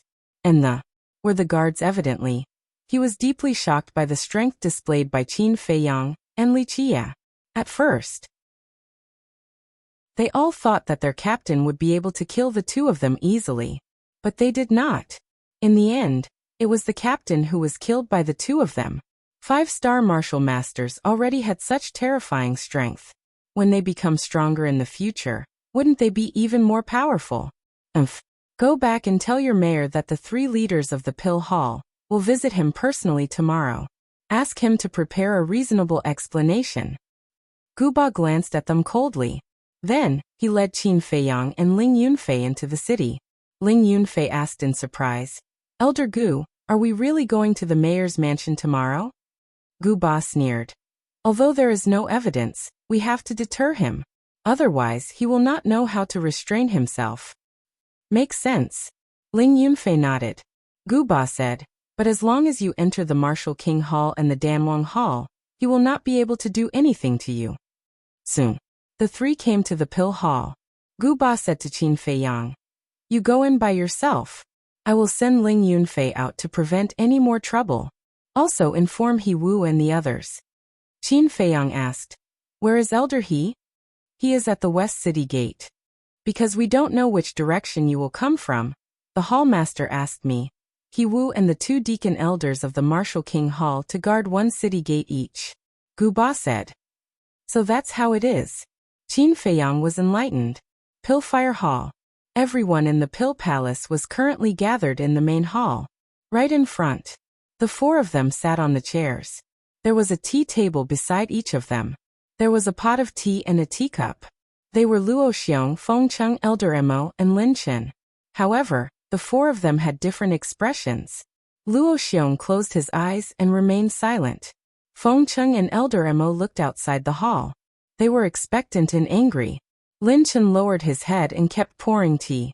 There was a trace of impatience between his brows. The atmosphere here was extremely heavy. The surrounding disciples did not dare to make any noise. On the left, Cheng Yi, Ling Yan, Ji Jin, and Lu Hong stood together and whispered.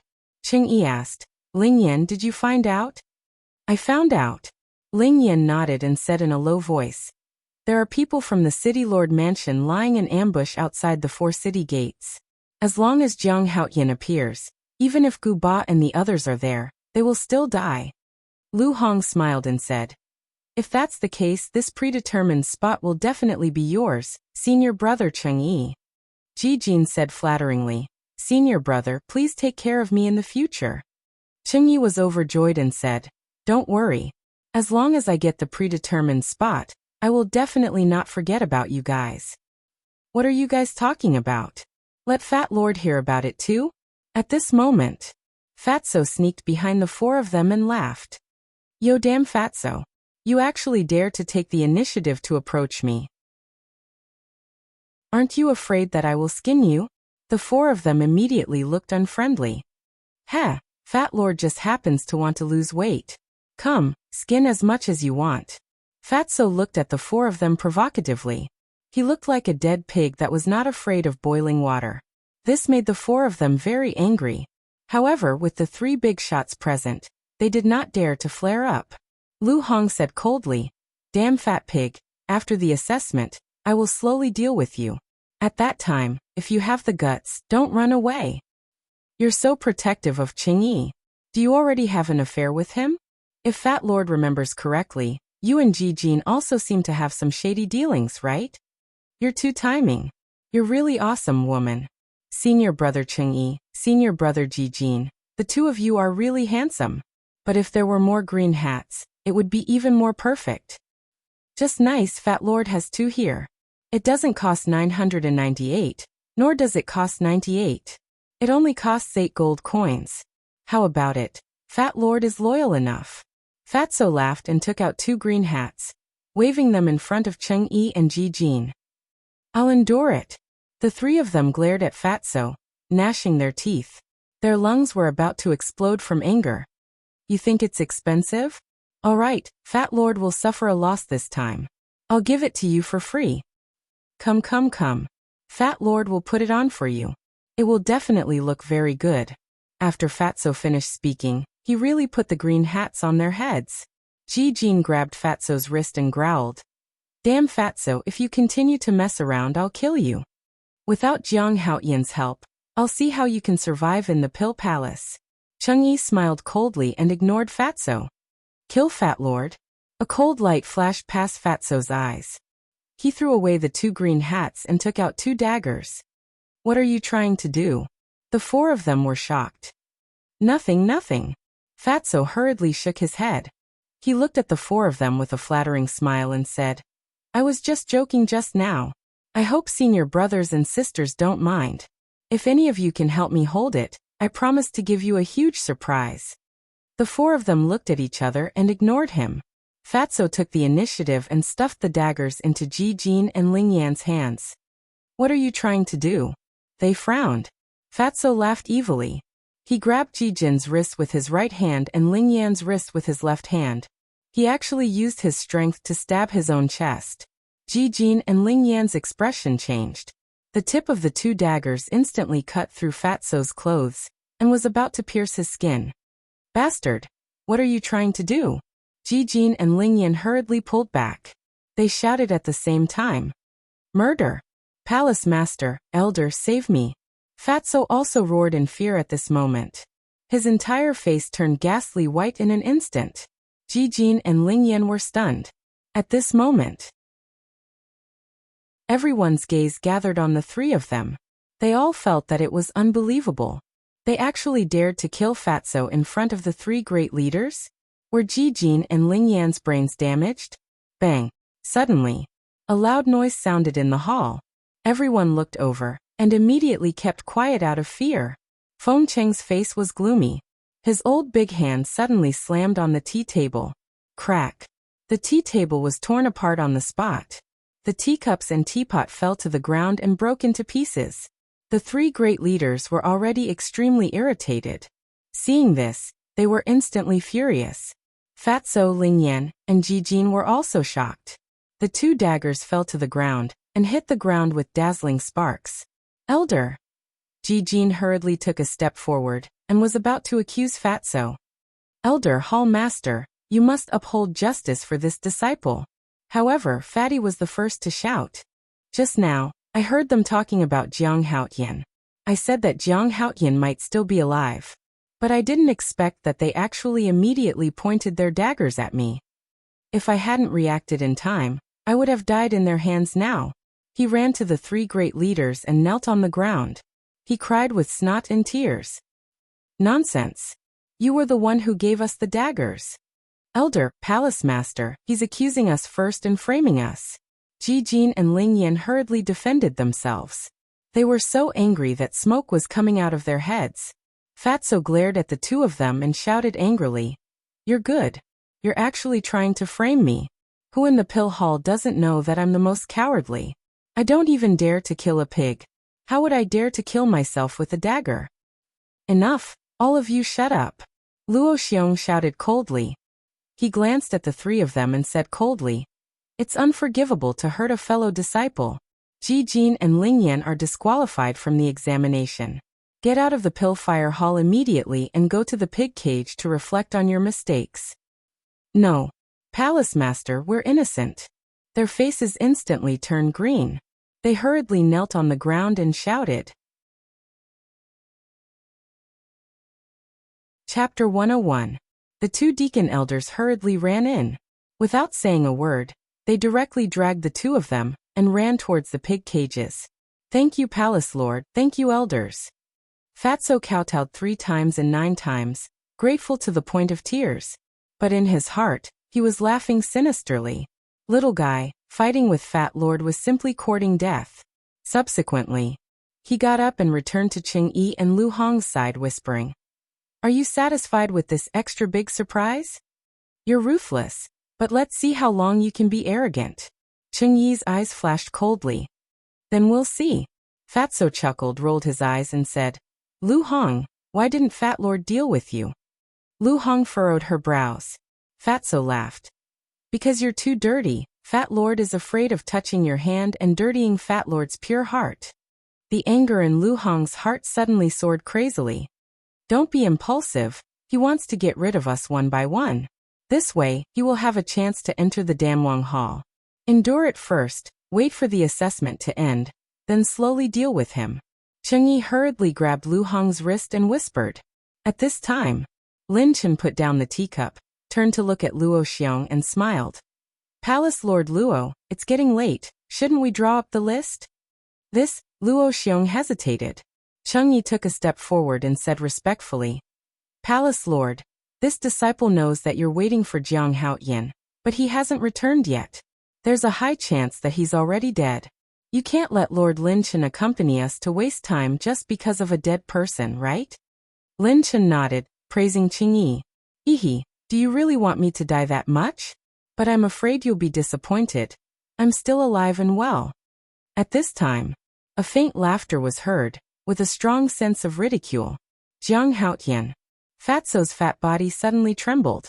At the same time, Feng Cheng, Elder Mo, and Luo Xiong were also overjoyed. They all stood up and looked outside the hall. A youth dressed in sackcloth walked through the storm towards Pillfire Hall. There was a sword wound on his shoulder that was still bleeding.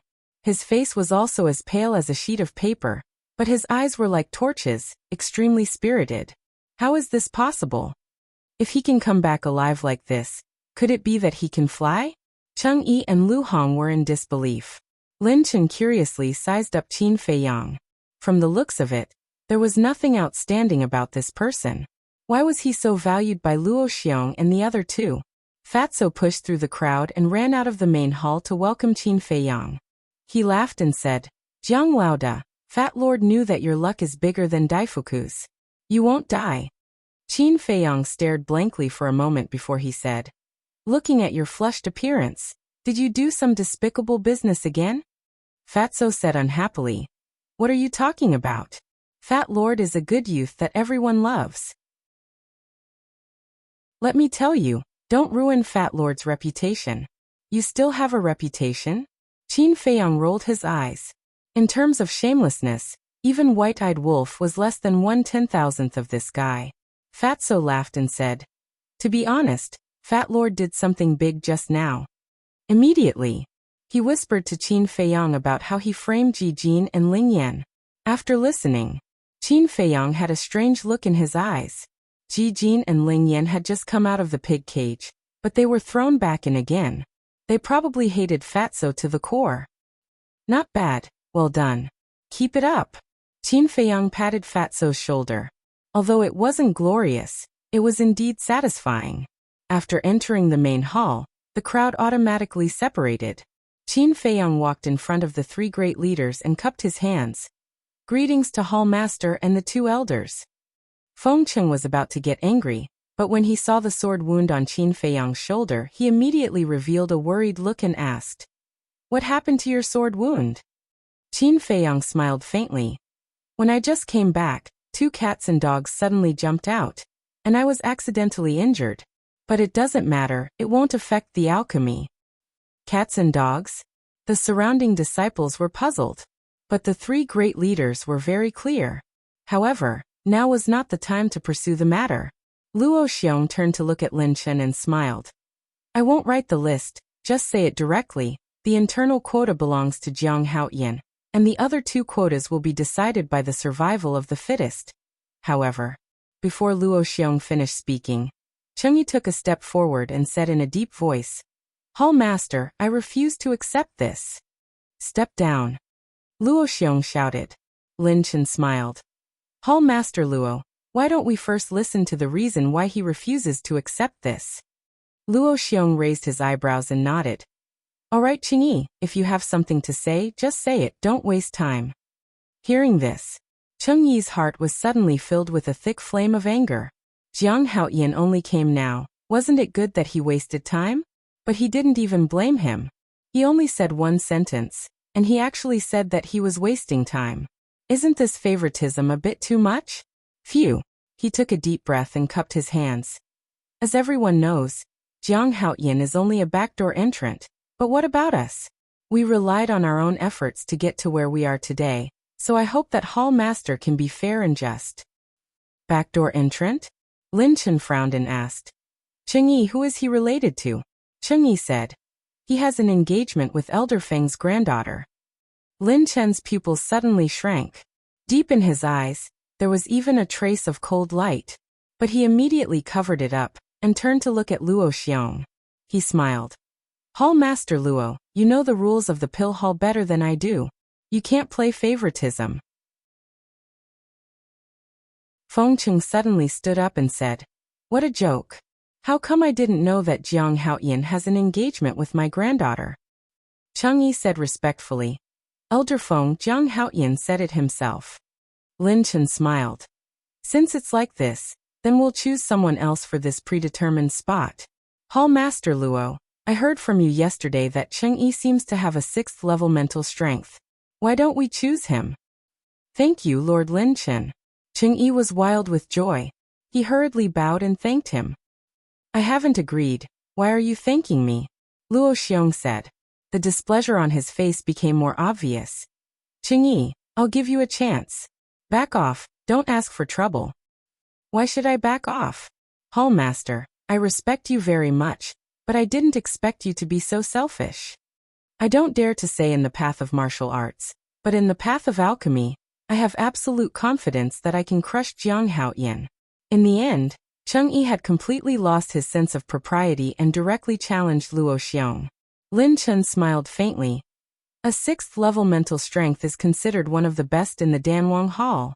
I think it's settled. The predetermined spot will be given to him. Is a 6th level mental strength that great? Qin Feiyang, who had been silent all this time, finally spoke. There was a strong sense of contempt in his words. What did you say? Cheng-Yi suddenly turned around and stared coldly at Qin Feiyang. His gaze was aggressive. Lin Chen also raised his eyebrows without leaving a trace. Qin Feiyang was disdainful. He turned to look at Luo Xiong and the other two with a questioning expression. Feng Chen glanced at Lin Chen and Cheng-Yi, then said to Qin Feiyang, We've been waiting for this moment. Go ahead and do it. Hearing this, Qin Feiyang smiled and turned around to look at Cheng-Yi. He said indifferently, Crush me? Do you have the qualifications to do so? Cheng-Yi clenched his fists and said word by word. Then let's give it a try. Qin Feiyang said. How do we do it? Say it. Alchemy, of course. The spot will go to whoever can refine the highest quality pill. Do you dare? Cheng-Yi looked at him provocatively. Qin Feiyang laughed and said, Why don't we add another condition?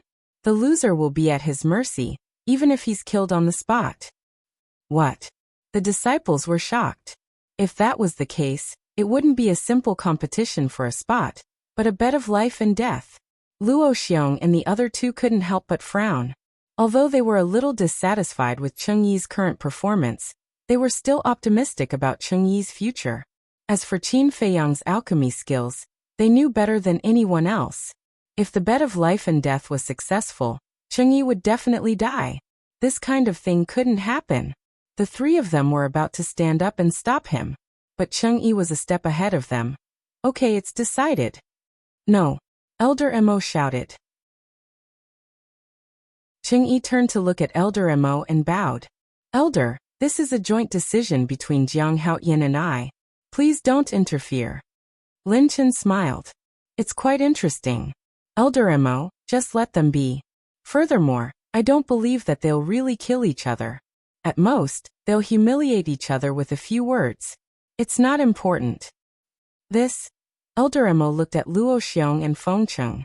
Luo Xiong waved his hand impatiently. Forget it. Let them be. Humph, they really won't cry until they're in the coffin. Feng Cheng snorted coldly. He was naturally talking about Cheng-Yi. However, Cheng-Yi was oblivious to it and looked at Qin Feiyang with his head held high. Are you going first or should I? Whatever. Qin Feiyang shrugged. I'll go first then. Open your eyes and watch what's called alchemy. Cheng-Yi smiled in disdain and strode towards the corridor. At this moment, Lin Chen said again, in order to save time, you guys might as well refine the simplest healing pill at the same time. Cheng-Yi, you used the first alchemy room. Jiang Haoyan, you used the second alchemy room. Thank you, Lord Lin Chen. Cheng-Yi was overjoyed and hurriedly bowed to thank him. However, Qin Feiyang frowned. What did this Lin Chen mean? He actually assigned the first alchemy room to Cheng-Yi? Although the first and second alchemy rooms only had a difference of one number, whether it was the alchemy fire or the alchemy furnace, they were not on the same level.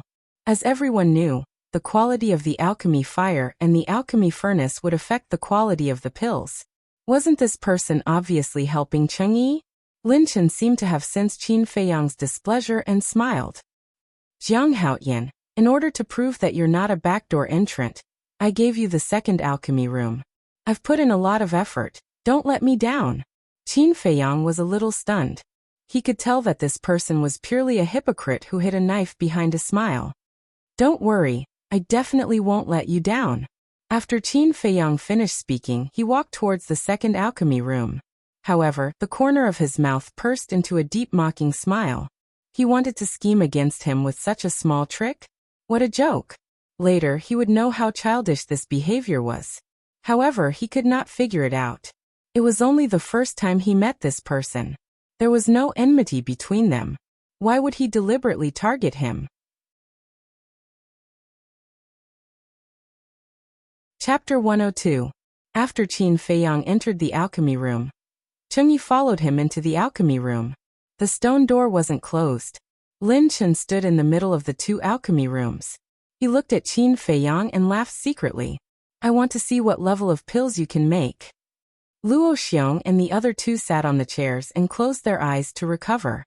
The outcome was already decided. There was no need to watch. Everyone, why don't we have a bet? Jiang Haotian, 1 to 10. Qingyi 1 to 2.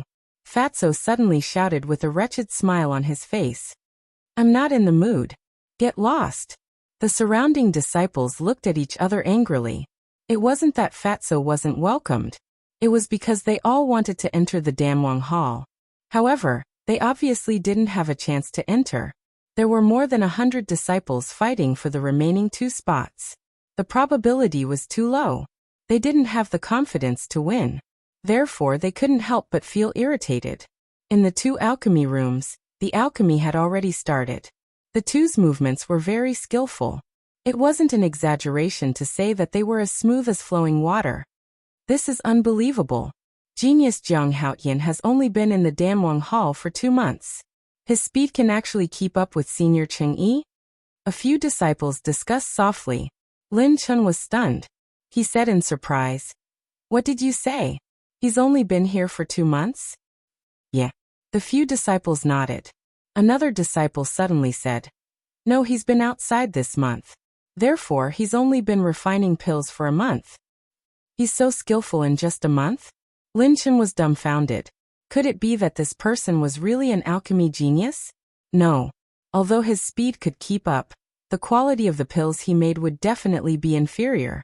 He had a friendly smile on his face, but his heart was filled with coldness. However, they didn't know. Qin Feiyang had only been refining pills for a few days. The rest of the time, he was copying the return formula. 100 breaths passed. Chengyi waved his hand. A red pill flew out from the cauldron. He grabbed the pill and, without even looking at it, turned around and walked out of the pill concoction room.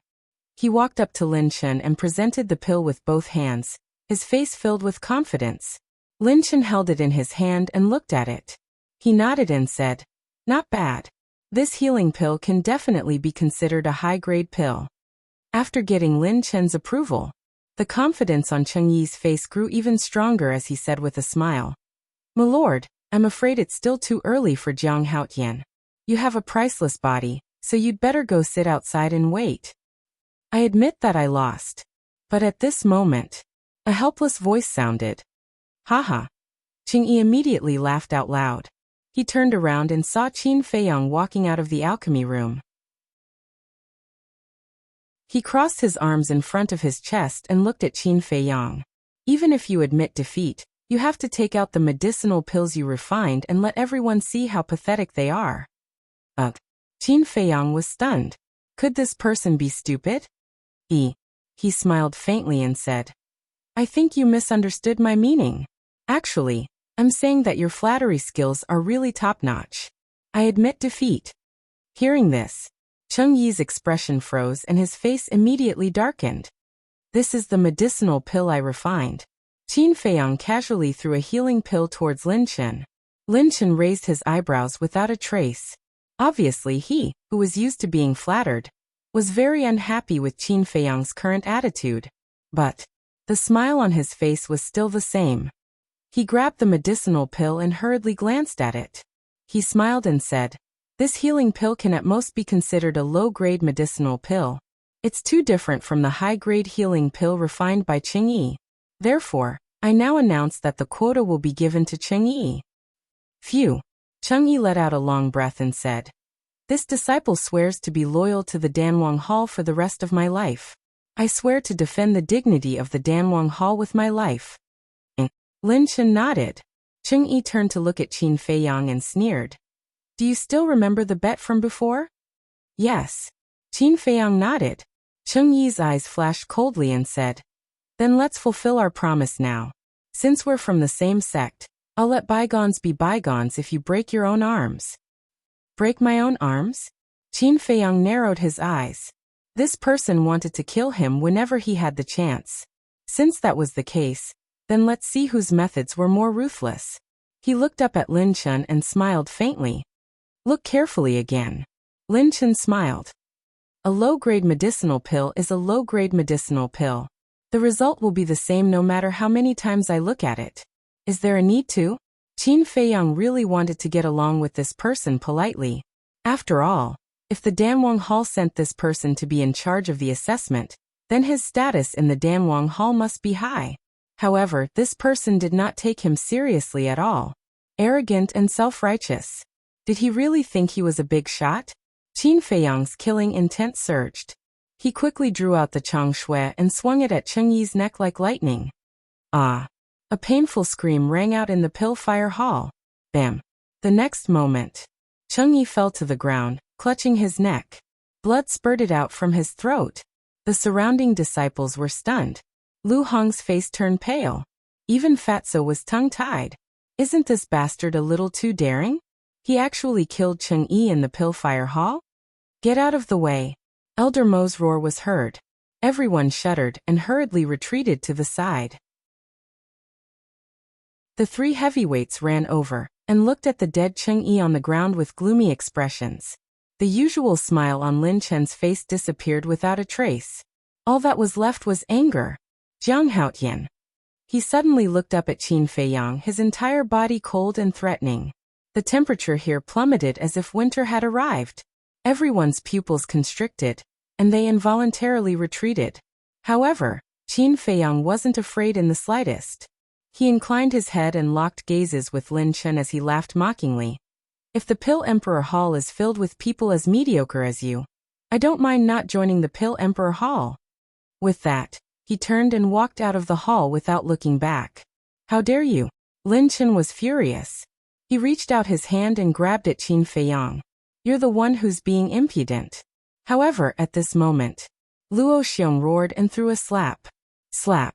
With a crisp slap, Lin Chen flew out and smashed into the wall behind him, spitting out blood.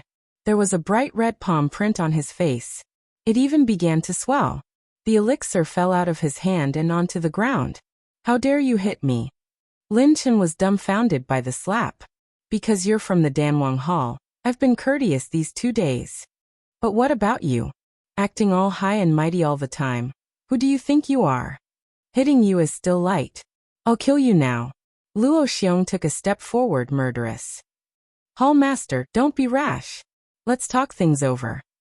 Seeing this, Feng Cheng and Elder Mo's expression changed. They quickly ran up and grabbed Luo Xiong's arm, anxiously persuading him. Let go of me right now, Luo Xiong shouted. Although he usually looked very amiable, once he was angry, even Feng Cheng and Elder Mo did not dare to act rashly. The two hurriedly let go. Luo Xiong strode in front of Lin Chen, lowered his head, and coldly looked at Lin Chen. When his eyes met Luo Xiong's, Lin Chen could not help but feel cold all over. Do you think I'm blind? Can't tell that you've been deliberately targeting Jiang Haotian? Just because I didn't say anything, it doesn't mean you can do whatever you want. Now, open your eyes wide and look clearly for this highness. Just what grade of medicinal pill is the medicinal pill that he refined? Luo Xiong shouted. Lin Chen's body trembled. He hurriedly opened his hand, only to find that the elixir was gone. It's beside your feet, Luo Xiong shouted. Lin Chen trembled. He quickly grabbed the elixir and looked at it carefully. What? This is... When he saw the elixir patterns on the elixir, it was as if he was struck by lightning. His body and mind trembled. It was actually a supreme grade elixir with elixir patterns. Do you see it clearly now? If you see it clearly, then shout it out. Hurry. Luo Xiong shouted coldly. This healing elixir is... Lin Chen's face was filled with disbelief. He could not accept this terrifying fact. Do you need me to say it again? Luo Xiong's tone was low and cold. Lin Chen quivered and shouted, "This is a supreme-grade elixir." As soon as he said that, the crowd was in an uproar. Jiang Haoyan can actually refine a supreme-grade elixir? How long has he been in the pill hall? If that's the case, the supreme-grade elixir that Fatso sold previously was refined by Jiang Haoyan? Too awesome. He's simply a genius in the alchemy world. No, only monstrous is enough to describe him. No wonder the hall master and the two elders like him so much. Looking at it now, Chengyi really overestimated himself. The shock in everyone's heart could no longer be described with words. Especially Lu Hong. She kept muttering the words supreme grade elixir. All of a sudden, she felt that she, Chengyi, Lingyan, and Ji Jin were like clowns. They thought that they were so great. They always mocked others and said that they got in because of connections. In reality, they didn't even put them in their eyes. How comical. Luo Xiong glanced at everyone and sneered. The ones who got in because of connections can actually refine supreme-grade elixirs. Is it funny? Anyway, I think it's funny, but you're the one who's funny. Luo Xiong looked at Lin Chen again and sneered. You didn't even see it clearly and you jumped to a conclusion. I don't understand why the Danwang Hall would send trash like you to be in charge of the assessment. Trash. Lin Chen's heart was filled with anger. He roared. Even if he can refine supreme-grade elixirs, the fact that he killed Chengyi cannot be erased. You still dare to roar at me. If you didn't target him, would he have killed Chengyi out of anger? We're not deaf. Just now he asked you to take a closer look. But because of your arrogance, not only did you not look, you even spoke rudely and maliciously hurt him. Now tell me whose fault is this? Luo Xiong said sternly. Lin Chen immediately lost his temper. A person who can concoct a supreme-grade elixir, especially one who just started learning how to concoct a supreme-grade elixir, is extremely important to the pill hall. I don't need to tell you. You should be very clear about it. I still remember that in order to persuade him to join the pill hall, I, Old Feng, and Old Mo put in a lot of effort. But now, because of you, he doesn't want to go to the Danwang Hall. What do you think we should do? Let me tell you, if you can't make him change his mind, I can only report this matter to the Grand Hall Master. At that time, I'd like to see what will happen to you. Luo Xiong sneered and didn't stay any longer. But when he turned around he said, Don't smile in the future. Otherwise people will hate you. Old Feng, Old Mo, you two stay and supervise the assessment. Understood. Feng Cheng and Old Mo nodded. Chapter 103. After Luo Xiong left, Lin Chen collapsed on the ground powerlessly, his face full of horror. If this matter really reached the ears of the chief pavilion master of the county of Yan, he would be skinned even if he didn't die. Suddenly, he looked at Feng Cheng and Elder Mo with a pleading expression and said, Elder Feng, Elder Mo, you must help me. This is not easy to help. Whoever tied the bell should untie it. Go find Jiang Haoyan yourself. The two of them did not look happy. Fatso went up and chuckled. Master Lin Chen, who won now? The surrounding disciples rolled their eyes. Was there a need to ask? Of course it was Jiang Haoyan. If even a person who could refine a supreme-grade pill lost, then there must be an inside story. Fatso continued. Master Lin Chen, you agreed to the bet between Jiang Laoda and Chengyi, right? What are you trying to say? Lin Chen glared at him. What Fat Lord wants to say is that Jiang Laoda and Chengyi have an agreement. If Jiang Laoda wins and kills Chengyi, you can't do anything about it. But you're using this as a pretext. Don't you think you're hypocritical? Do you know what the hall master meant by that sentence? He's saying that when you laugh, you're asking for a beating. No, you're born to be asking for a beating. It has nothing to do with whether you laugh or not. When you're free, go for plastic surgery, lest you get beaten up by a crowd in the future. Fatso chuckled, his face full of disdain. Lin Chen's eyes were cold. But suddenly, he looked at Fatso from head to toe and his heart skipped a beat. He got up and dragged Fatso out of the hall, saying at the same time, Come with me. What do you want to do? Bully the weak. Bully the weak? Let me tell you in broad daylight, in front of everyone, Fat Lord is not afraid of you. Fatso shouted anxiously. It's a good thing, Lin Chen whispered. A good thing?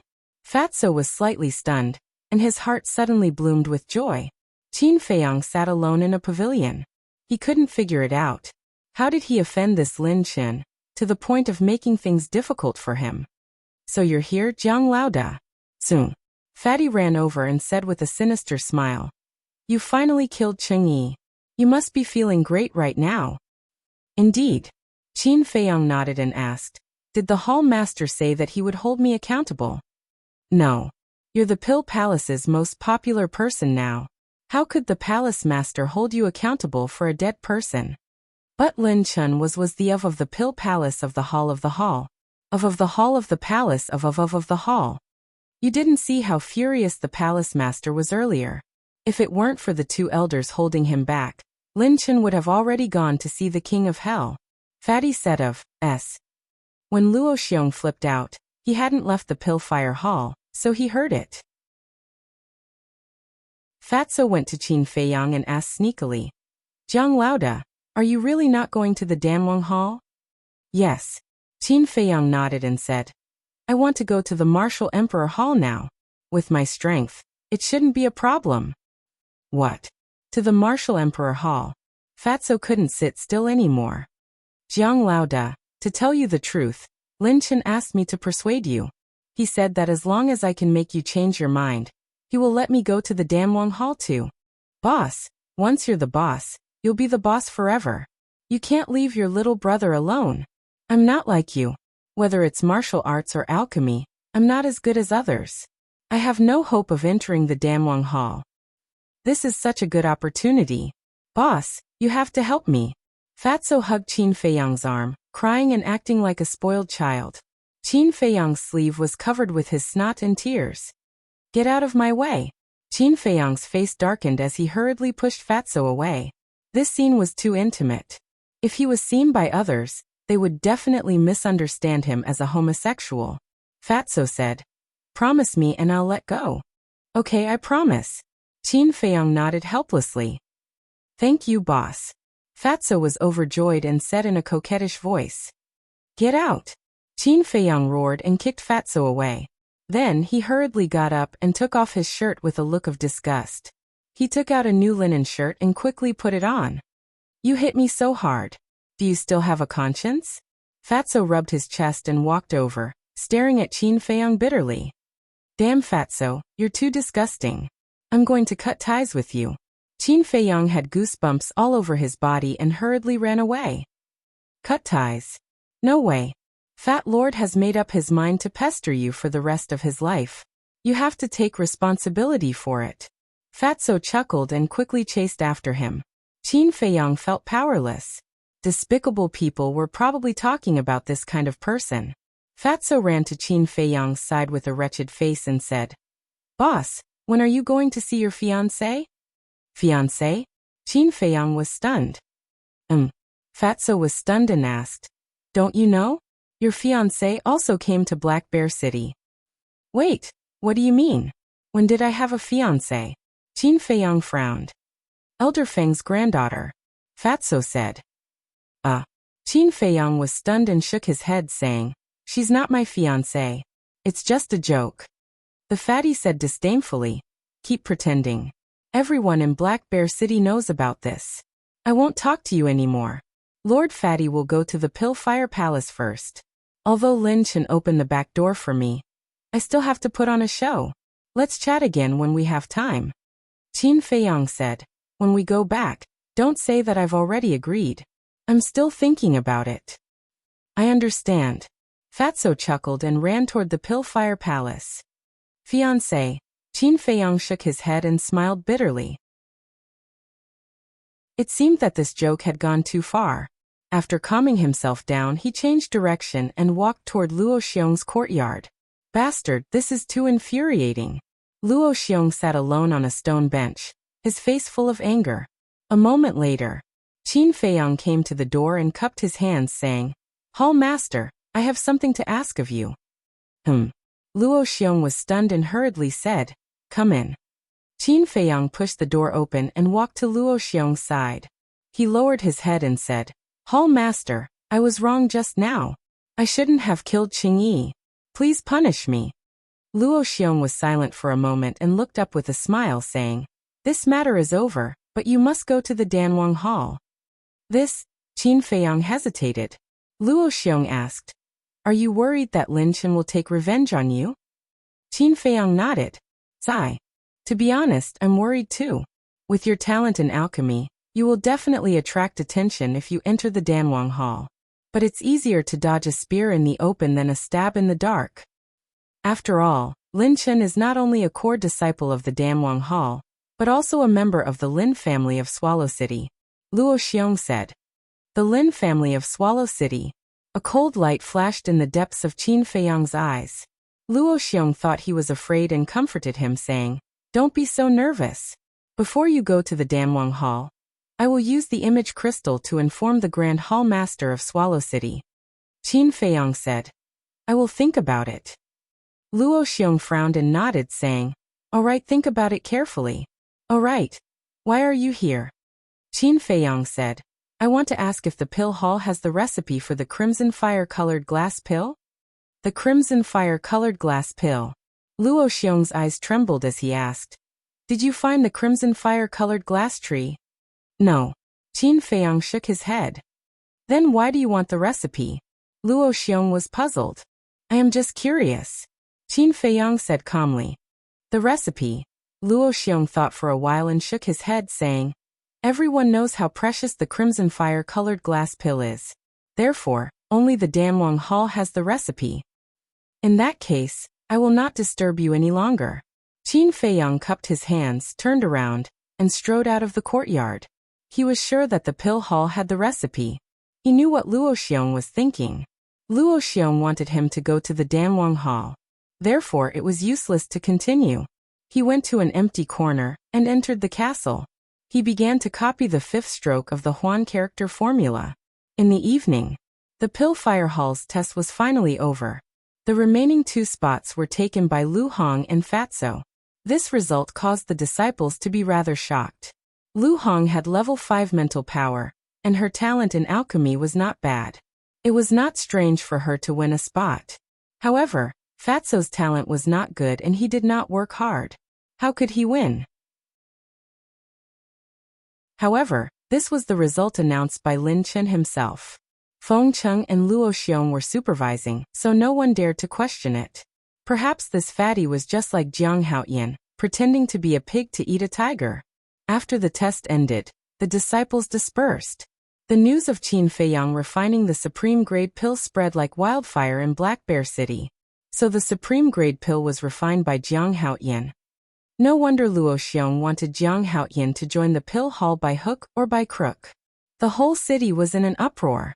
All the leaders were shocked. The city lord's mansion. What? The supreme grade pill was refined by this little bastard. The city lord heard the guard's report and stood up with a face of disbelief. This news was spread by the disciples of the pill hall. It can't be fake. A guard knelt on the ground and said respectfully. The city lord clenched his fists. His eyes were filled with killing intent. Bang. At this time, the door was knocked open. 2 middle-aged men hurriedly walked in. They were the patriarchs of the Jiang and Mu families. City lord, you also heard about it. What should we do now? The 2 walked in front of the city lord and asked in panic. Because they were very clear about the value of an alchemist who can refine the supreme grade pill. This kind of person can only be complimented and not offended. But now they offended him. So they must find a way to solve this problem as soon as possible. The city lord said without hesitation. This kid can't be left alive, otherwise there will be endless trouble. Mu Jia's lord said. I also want to kill him because my 2 sons must have been killed by him. But now he's in the pill hall. We have no chance to do it. Jiang clan's lord frowned and said. Mu Fei and Mu Yang may not be killed by Jiang Haoyan. Why don't we apologize to him? Maybe we can save him. Impossible. The city lord and Mu Jia's lord said at the same time. Jiang clan's lord asked. Then tell me, how can we get rid of him? There must be a way. A cold light flashed in the city lord's eyes. He turned his head and looked at the guard next to him. He ordered, take some people to monitor the pill hall. Once Jiang Haotian leaves the pill hall, come back and report immediately. Yes. The guard nodded and quickly ran out. The city lord looked at Jiang clan's lord and Mu Yang and comforted them. Don't worry. Even if there's no chance now, we can do it on their way to Yen City. Mu Jia's lord said. Then we'll go back and wait for the news. Okay. The city lord nodded.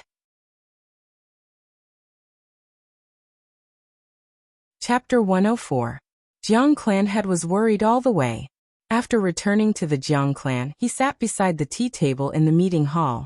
The more he thought about it, the more irritated he became. Suddenly, he shouted at the door, "Go and call Jiang Wei and the great elder." Yes. A servant responded respectfully and immediately turned around and ran towards the backyard. After a while, Jiang Wei and the great elder came to the meeting hall. Jiang Wei asked, "Father, why did you call us in such a hurry? Did something happen?" The great elder was also puzzled. Jiang clan had said, "Jiang Haotian's matter, you all know about it." The two nodded. Jiang clan had said, "I just went to see the city lord. The city lord and the Mu Jia's lord still want to continue to assassinate Jiang Haotian, but I have some hesitation, so I want to ask your opinion. Do we have any other choice now?" The great elder asked. Jiang Wei said, "Jiang Haotian is a vengeful man. We have tried to kill him again and again. I'm afraid he won't let it go." Sigh. Jiang clan head sighed deeply. "I understand what you said, but he is now the general trend. If we want to kill him again, it's tantamount to a moth to the flame." Jiang Wei was surprised. "Father, do you want to ask for peace?" "Yes." Jiang clan had nodded. "No." The great elder flatly refused. Jiang clan had said, "I know what you hate. Jiang Haotian caused you to lose your arm. He also killed Jiang's son and the others. But have you thought about it? In fact, we have only ourselves to blame." The great elder was silent. "We are different from the Mu Jia and the Ling clan. They have no backing behind them. They can only rely on the city lord. But behind the Jiang clan there is still my second brother. Although he can't be relied on usually, but when the fate of the clan is at stake he will certainly not sit back and do nothing. So from the beginning, we shouldn't have been in cahoots with the city lord." Jiang clan head's face was full of regret. The second brother he mentioned is Luo Qingzhu's father, the chief pavilion lord of the Yen County Treasure Pavilion. Jiang Wei asked, "So what is it now? Or is it a mistake? We can't continue to make mistakes." Patriarch Jiang shook his head. His eyes flashed as he said, "I've decided to ask for peace." The grand elder said in a low voice, "Even if we take the initiative to ask for peace, Jiang Haotian might not agree. No, as long as we show our sincerity, he will definitely nod his head. After all, his relationship with Qingzhu is not shallow. The most important thing is that he can refine top-quality pills now. In the future he will definitely have great achievements. In addition to his relationship with Qingzhu, maybe when the time comes, we can use this relationship to resolve the conflict between me and second brother." Patriarch Jiang said. The grand elder's eyes lit up. Patriarch Jiang looked at the grand elder and asked, "What do you think?" The great clan elder muttered to himself for a moment, before letting out a long sigh. "As long as it can alleviate the conflict between us and second brother, lowering our heads and begging for peace is worth it." Patriarch Jiang smiled. "All right, I'll go look for him now." Jiang Wei said, "Father, let me go." "You?" Patriarch Jiang looked at him suspiciously. Jiang Wei patted his chest and said solemnly, "I promise to complete the mission." The grand elder smiled. "Just let him go. After all, they are all young people. There is no generation gap. Moreover, if this kid can build a good relationship with Jiang Haotian, it will definitely be a great help to him in the future." Patriarch Jiang frowned. Finally, he nodded in agreement and said, "I'll say this first. If you ruin the plan, I will beat you to death when you come back. Go quickly." "So ruthless. Is he still my father?" Jiang Wei mumbled unhappily. "Where is my fiancé?" Somewhere in the Pill Palace, a delicate voice sounded. It was like the roar of a lion from the east of the river, resounding through the night sky. The masked lady was holding an umbrella, and angrily walking towards Feng Cheng's courtyard. Ling Yunfei brought his mother and followed behind the masked lady. His face was full of bitter smiles. His fiancée came to find him? Hee, there will definitely be a good show to watch later. Fatso ran over stealthily as if he wanted to see the world in chaos. At the same time, Qin Feiyang also heard the ladies shout. A bitter smile appeared on his face. What he was worried about finally came. He closed the iron book and listened carefully for a while. When he didn't hear any footsteps, he left the ancient castle and walked slowly along the small path. In front of the courtyard, the masked lady kicked open the courtyard's door like a fierce tigress. Feng Qing opened the door and looked at the masked lady unhappily. This is the Pill Palace's important place. How can you barge in like this? Where is your manners? Don't try to change the topic. The masked lady quickly walked forward and grabbed Feng Cheng's beard. She walked into the attic and stood in the middle of the hall. She said angrily, "Tell me, why do I have a fiancé?" Ouch, ouch, ouch. Girl, let go. Let go. Feng Cheng roared. Ling Yunfei and his mother stood at the side and couldn't help but laugh. Luo Xiong and Elder Emo heard the commotion and immediately rushed over. When they saw this scene, they immediately revealed a playful smile. Greetings to the two lords. Ling Yunfei cupped his hands and said, "Don't be so polite in private." Luo Xiong smiled. He looked at Ling Yunfei's mother and said, "If I remember correctly, you're called Lu Ji, right?" "Yes." Lu Ji nodded. She was a little flattered. Seeing this, Ling Yunfei grabbed his mother's hand. He looked at Luo Xiong, Feng Cheng and Elder Emo and bowed. "I haven't had the chance to meet the three of you. I heard that senior sister Feng is coming to the Pill Palace. So, I brought my mother here shamelessly to thank you in person. Thank you for helping me save my mother. I, Ling Yunfei, will never forget this kindness." Ling Yunfei said solemnly. Luo Xiong revealed a gratified smile and said, "The one you should thank the most is Jiang Haoyan." "Indeed." Ling Yunfei nodded. "I say, are you done chatting? This girl is crazy. Come and help her." Feng Cheng roared angrily. The few of them looked at each other and smiled. Luo Xiong shook his head and said, "This is your family matter. We can't help you." Then, he and Elder Emo crossed their arms, as if they were ready to watch a show. Ling Yunfei and his mother naturally didn't dare to interfere. "You have no loyalty." Feng Cheng glared at Luo Xiong and Elder Emo. After Luo Xiong appeared, the masked woman also restrained herself a lot. She let go of her hand and bowed to Luo Xiong and Elder Emo. The two of them also smiled and nodded. The masked woman turned her head and stared at Feng Cheng. She snorted and said, "You've only been in the Martial Imperial Palace for less than 2 years, and you actually have a fiancé out of nowhere." Feng Cheng laughed embarrassedly. "Girl, you can't blame grandfather for this. It's all Jiang Haotian's fault. If you want to find him, go find him. Even if you peel off his skin, grandfather won't blame you." Jiang Haotian. The masked woman frowned and gritted her teeth. This woman can't be provoked. Qin Feiyang hid outside the door and muttered secretly. In fact, he had arrived long ago. But when he saw that Feng Cheng's granddaughter was actually the masked woman he met yesterday, he didn't dare to go in. Because this woman was simply too valiant. Jiang Wei's fate was still vivid in his mind. He didn't want to eat dirt in front of everyone. "Call Ling Yunfei out and let's go." He bent down and poked his head out, looking at the people in the hall. At this time, Fatso sneaked into the courtyard like a thief.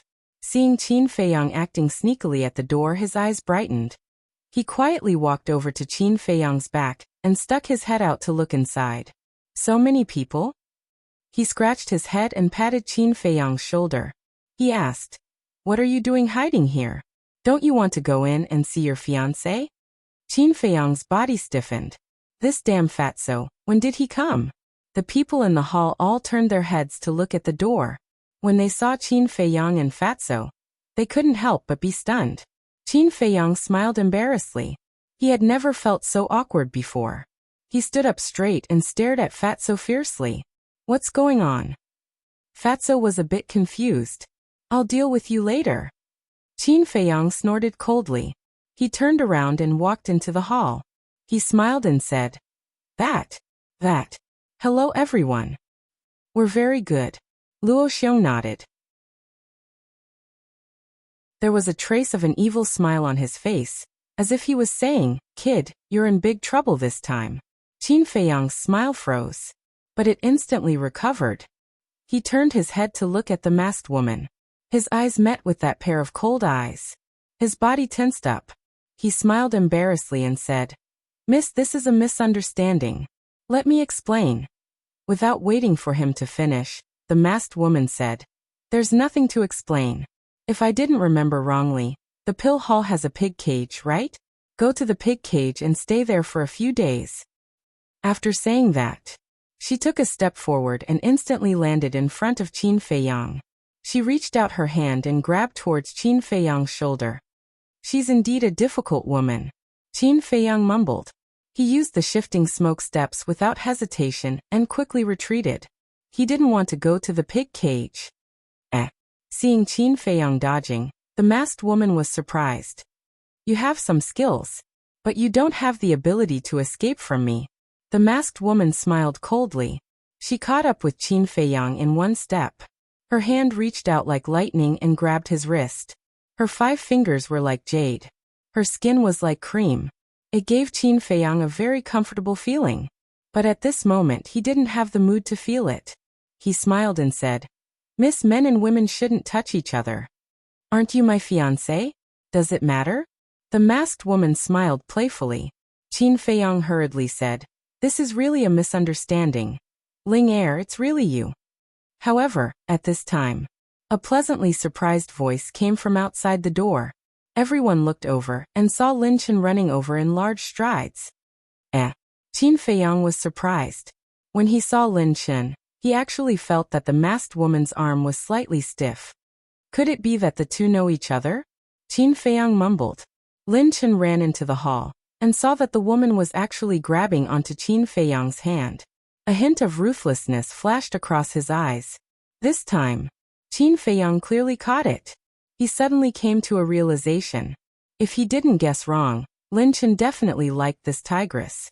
Therefore, when he heard those rumors, Lin Chen regarded him as a love rival and targeted him everywhere. Thinking of this, Qin Feiyang was angry and wanted to laugh at the same time.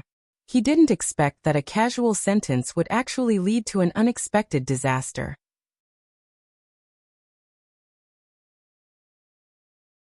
Chapter 105. However, Lin Chen's arrival gave him a glimmer of hope. Lin Chen concealed it very well. His face was instantly filled with smiles.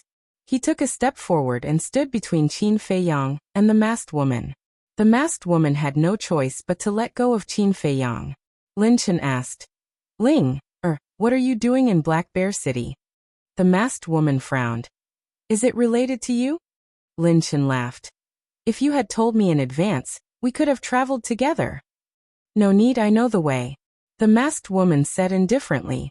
It was obvious that she didn't like this person. But Lin Chen didn't mind at all and laughed. "How about we return to Yen City together tomorrow?" "We'll talk about it tomorrow," the masked woman said coldly.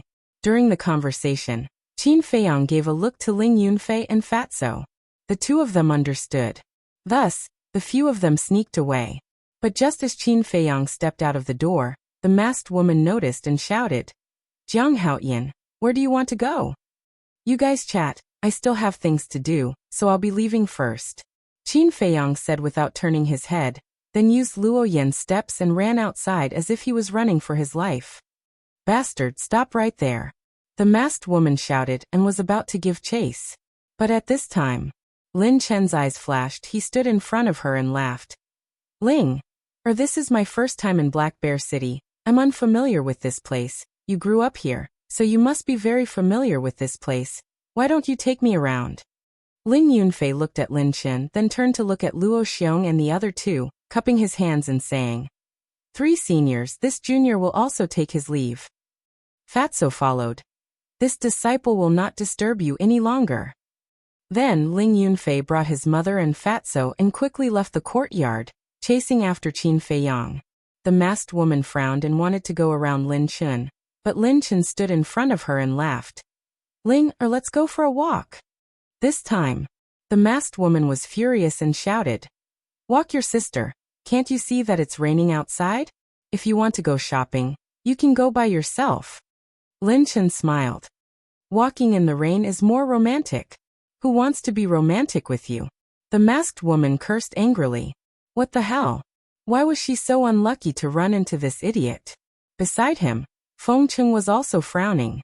He appeared to be in a bad mood. Luo Xiong and Elder Mo looked at each other and remained silent. However, there was a playful look in his eyes. On the small path, looking around, Fatso chuckled. Jiang Laoda is really lucky to find such a ferocious fiancé. I'm really worried for him in the future. You're gloating. Ling Yunfei rolled his eyes and shook his head. However, this woman is indeed not someone an ordinary man can handle. Yunfei, you can't talk about him like that.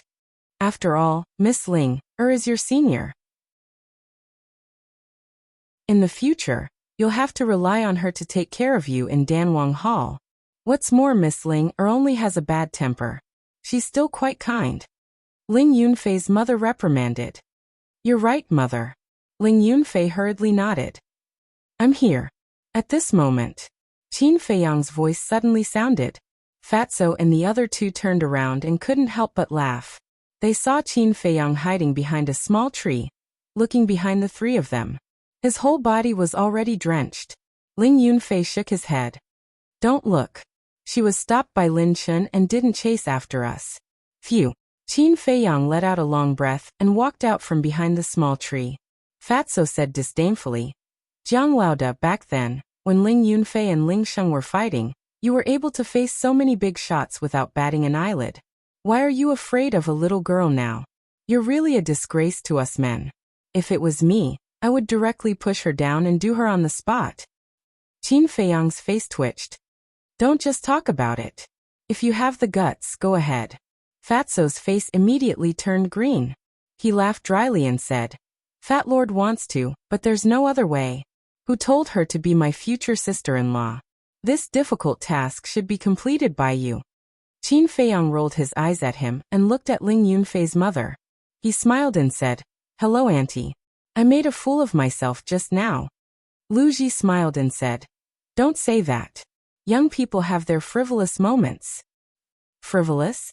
Qin Feiyang was stunned and couldn't help but smile bitterly. Lu Ji asked, Can I call you Haotian? Of course. Qin Feiyang nodded. Lu Ji said, Haotian, Yunfei told me about how you helped us.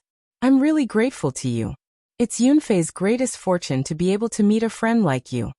Qin Feiyang smiled and said, Auntie, you're too serious. It's just a small matter.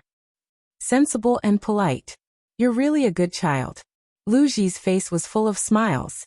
She liked Qin Feiyang very much.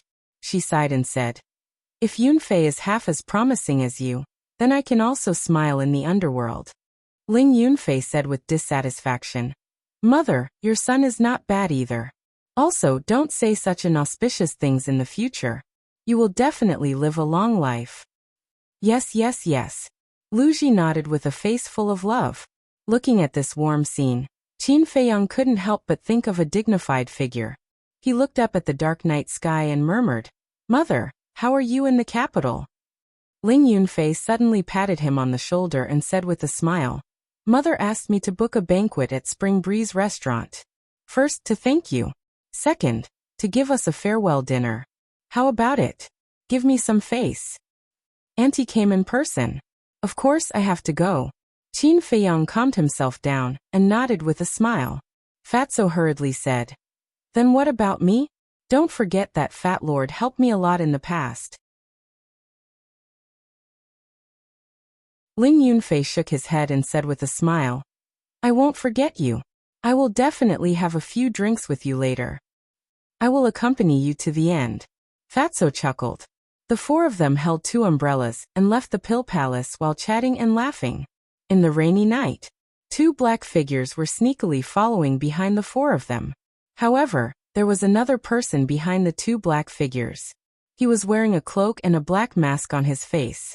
His face couldn't be seen clearly. Fatso frowned and said in a low voice, Jiang Haotian, Ling Yunfei, do you feel it? Yes. The 2 of them replied and secretly glanced behind them. There was actually someone on the street in such a heavy rain. Moreover, he was following behind them. No matter how they looked at it, it didn't seem normal. What's wrong? Lu Ji was puzzled and turned to look. Ling Yunfei hurriedly pulled her and said with a smile, "Mother, it's nothing. Let's go." After saying that, he gave Qin Feiyang and Fatso a look. The two of them nodded. Ling Yunfei did this because he didn't want his mother to worry. After a while, the four of them finally arrived at Spring Wind Restaurant. This was the largest, most luxurious, and most high-class restaurant in Black Bear City. Of course, the cost was also the highest. The people who came in and out were basically the children of wealthy families. Now, Qin Feiyang and the other two were also considered famous people in Black Bear City. When the restaurant waiter saw them, he immediately greeted them warmly and said with a smile, "The four of you, please come in." Ling Yunfei asked, "Where is the private room I booked?" The waiter smiled and said, "It's on the second floor. Give me the umbrella first." Qin Feiyang and Fatso kept the umbrella and passed it to the waiter. At the same time, Qin Feiyang turned his head and looked outside. He saw the two black shadows standing across the street, looking at them. Seeing him look, the two hurriedly turned their heads and walked forward. Qin Feiyang raised the corner of his mouth, and a cold light flashed through his eyes. After the waiter put the umbrella on a shelf outside the door, he ran in and led the four of them to the second floor, and into a private room. At the same time, the two black shadows turned back and stood outside the door of Spring Wind Restaurant, looking up at the second floor. They were two big men, about 40 years old. Their bodies were very sturdy, and there was a scar on their face, which looked a little hideous and scary. A waiter at the counter saw the two of them and came forward with a puzzled look, asking, "The two of you, would you like to eat?" The two of them retracted their gaze, ignored the waiter, and turned away. "It's really strange." The shop assistant was taken aback. He scratched his head and mumbled before continuing to work. Inside the private room, Qin Feiyang glanced around. The decoration here was quite luxurious and the space was very large. Not only was there a restaurant, but there was also a separate tea room. The waiter asked, "What would you like to order?" Ling Yunfei said, "Give me one of your special dishes, 3 bottles of wine and a glass of juice." "Okay." The waiter shouted, turned around and walked out of the private room, and closed the door. At this time, the masked man, after taking off his cloak, also walked into Spring Wind Restaurant. "Why are there so many strange people today?" The waiter behind the counter saw the masked man, frowned slightly and asked, "Sir, do you have a reservation?" "I have an appointment with someone," the masked man said. The waiter said, "What's the number of the private room? I'll take you up." "No, I can go up by myself." The masked man waved his hand and went straight to the second floor. He came to Qin Feiyang's private room and directly pushed the door open. Immediately, 3 cold gazes landed on him. The masked man felt a chill on his back. After closing the door, he hurriedly turned around and saw Qin Feiyang and the other two standing in front of him, their eyes all flashing with cold light. He looked at Qin Feiyang and waved his hand. "Don't do it, it's me." "Huh? Why does this voice sound familiar?" Qin Feiyang and the other two looked at each other with a trace of doubt on their faces. The masked man took off the black mask on his face, revealing a familiar face. It was Jiang Wei. Ling Yunfei frowned and said, "Why are you following us sneakily?" Fatty shouted, "Tell me, is there some kind of scheme or something? Let me tell you, Fat Lord is not to be trifled with." No. Jiang Wei waved his hand and smiled flatteringly. "If I have any conspiracy, I won't break in directly. In fact, I have something to discuss with my brother." Fatso was stunned and wondered, "Who is your brother?" "Jiang Haotian." Jiang Wei chuckled. Fatso said in surprise, "Ah, you're actually half-brothers? Stop talking nonsense." Qin Feiyang rolled his eyes at him and said to Ling Yunfei in a low voice, "It's a bit strange tonight. Take your mother out and arrange another private room. It's best if it's far away from here, so that she won't be frightened." "Okay." Ling Yunfei nodded and turned to whisper a few words to Lu Ji. Lu Ji looked at them in confusion and didn't say anything.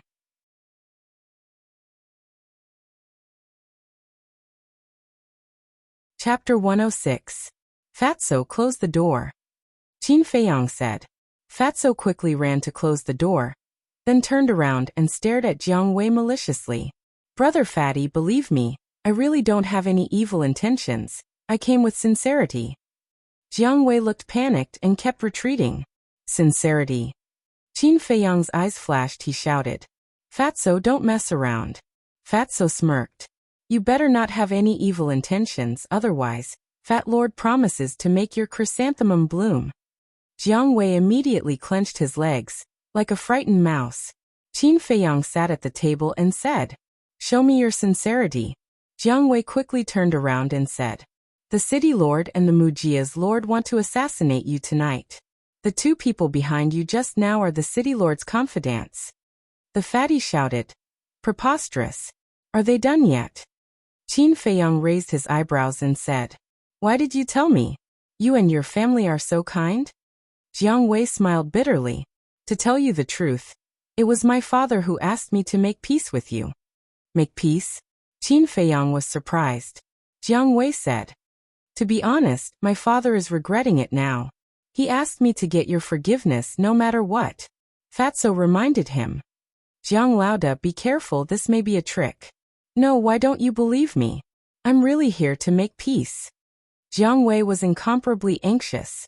He looked at Qin Feiyang and pleaded, Even if you don't give face to the monk, give face to the Buddha.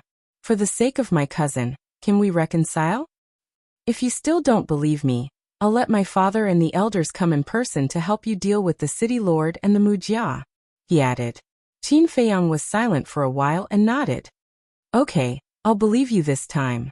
Jiang Wei breathed a sigh of relief. Qin Feiyang lowered his head and pondered. Although he was about to leave Black Bear City, he had to get rid of this city lord. Otherwise, the consequences would be endless. Originally, he was still worried that he wouldn't be able to find an opportunity. However, he didn't expect that the Jiang family would help him. However, they still needed a perfect plan. Because there was only one chance, failure was not an option. Suddenly, he noticed that there was a window to the side and behind him. He got up, walked to the window, and gently pushed it open. Torrential rain poured down, and a cool breeze blew against his face. Qin Feiyang craned his neck to take a look. Below him was a very narrow alley. This was the back alley of the restaurant. Not to mention a rainstorm, even if it was a sunny day, very few people would come here. Looking down at the alley, Qin Feiyang's eyes flashed. He turned to look at Fatso and spoke in a deep voice. Do me a favor. Go and look for the hall master, martial arts hall master, and treasure pavilion master immediately. Tell them that I invited them to watch a good show. Remember, don't let anyone see it. All right. Fatso nodded, jumped down from the window, landed in the alley, and quickly disappeared into the rainy night. What do you want to do? Jiang Wei was surprised. What? Qin Feiyang smiled coldly and said, Tonight, I want to eliminate all these hidden dangers. Jiang Wei's eyes lit up. This was a good opportunity. Now, the Ling family had been destroyed. If the Mu family was also destroyed tonight, then wouldn't Black Bear City be the world of the Jiang family? I'll go back first. After saying that, Jiang Wei also left the alley. At this time, Ling Yunfei entered the private room and asked doubtfully, Where's Jiang Wei? What is he doing here? Let's talk about it later. Go and follow him first. See if he really went back to the Jiang family. Go down from here. Qin Feiyang pointed to the window. Ling Yunfei was stunned and quickly jumped down from the window and ran in the direction of the Jiang family. Dong dong. At this time, there was a knock on the door. Who is it? Qin Feiyang frowned. Young Master Jiang, it's me. I'm here to deliver wine and food.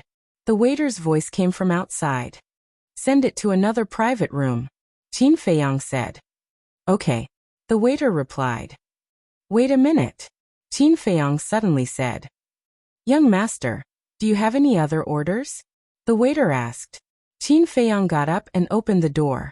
The waiter was standing outside the door with a tray. Qin Feiyang went out and took the 3 pots of wine on the tray. He smiled and said, You can go now. By the way, don't disturb us without my orders. Yes. The waiter respectfully responded and turned to leave. Qin Feiyang returned to the private room, closed the door and windows, put the 3 pots of wine on the table, and took out the Qiankuan bag. With a wave of his hand, the corpses of 2 beasts suddenly appeared on the ground. It was the corpses of the beasts that the Black Bear King had given him. He had originally thought that he would no longer be of any use, but he didn't expect that it would finally be useful today. Next, he took out the changshui and began to get busy. In the private room, a pungent smell of blood quickly filled the air. Soon, Qin Feiyang made 2 blood bags, and he also made 2 animal skin tops. Next, he picked up the 2 animal skin tops and put them out of the window to let the rain wash them. After a while, the bloodstains on the animal skin tops were washed clean. He shook it hard to shake off the excess rainwater, and then carefully looked at it. Although the workmanship was rough, he was quite satisfied. Next, he washed the bloodstains on the 2 blood bags again. Then, he put away the corpses of the 2 beasts, and went to the tea room to find a rag. After wiping the blood on the floor, he directly threw the rag out of the window.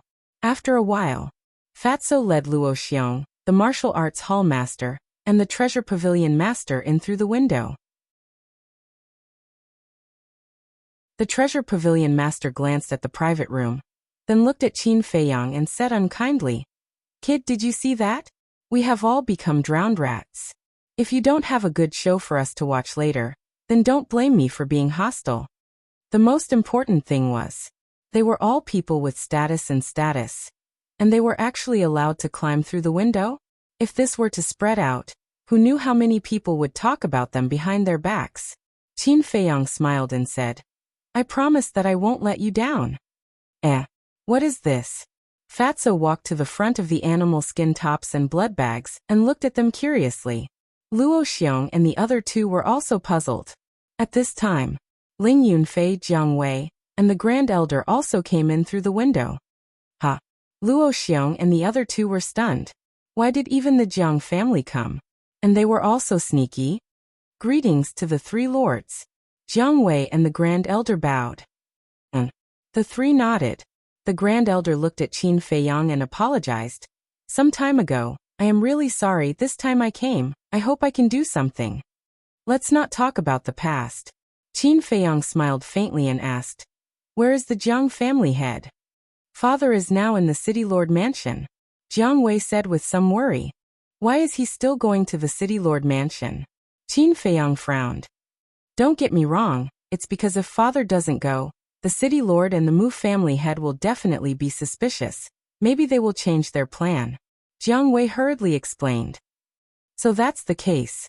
Qin Feiyang suddenly understood and comforted him. "Don't worry, your father is the head of the family. He will definitely be able to deal with it. After the matter here is dealt with, we will immediately go to the City Lord Mansion." Jiang Wei nodded. Immediately, Qin Feiyang directly lifted the tablecloth and grinned at Luo Xiong and the others.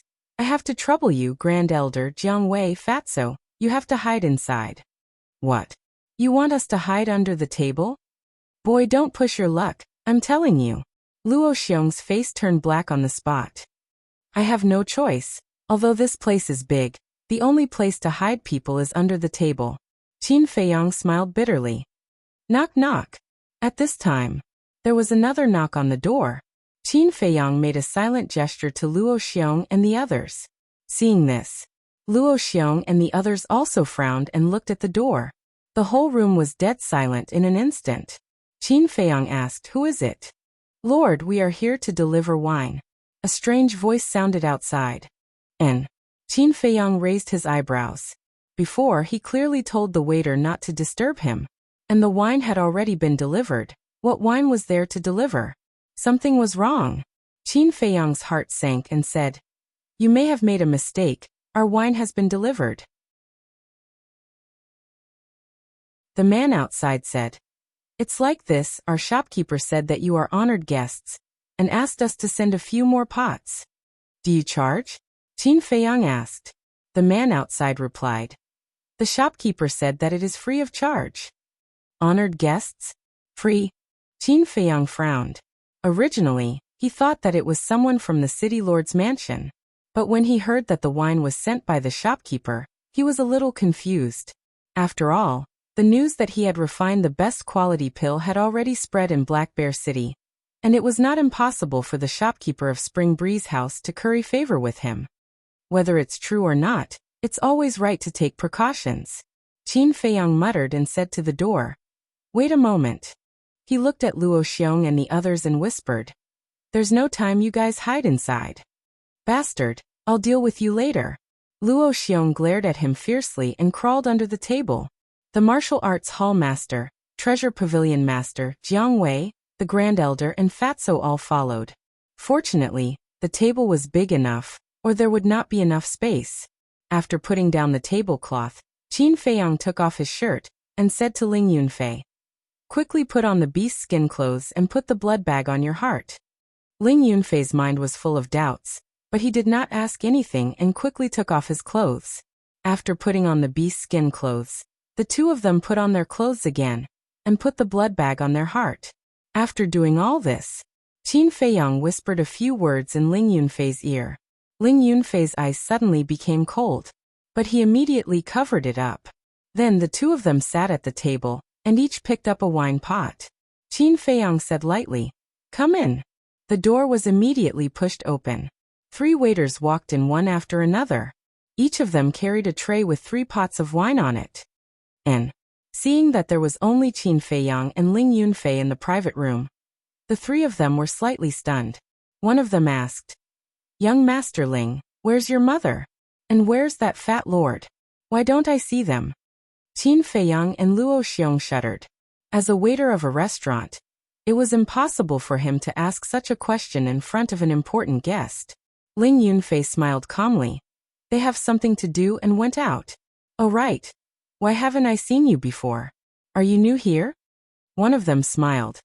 "Yes, we just arrived yesterday." Hearing this answer, the two of them immediately knew.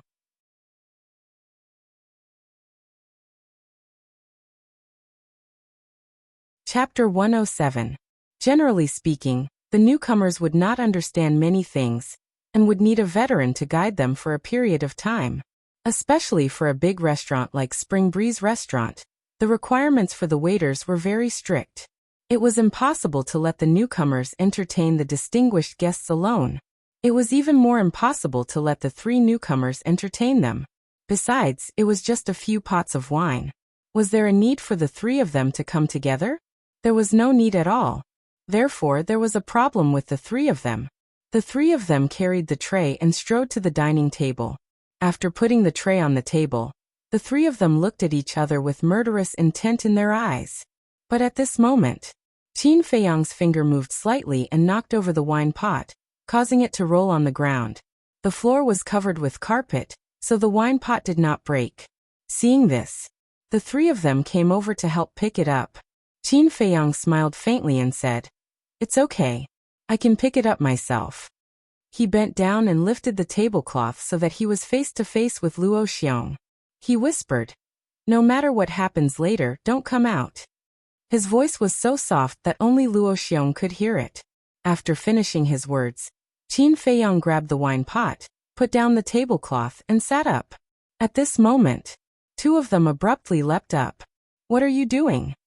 Qin Feiyang and Luo Xiong were shocked and angry.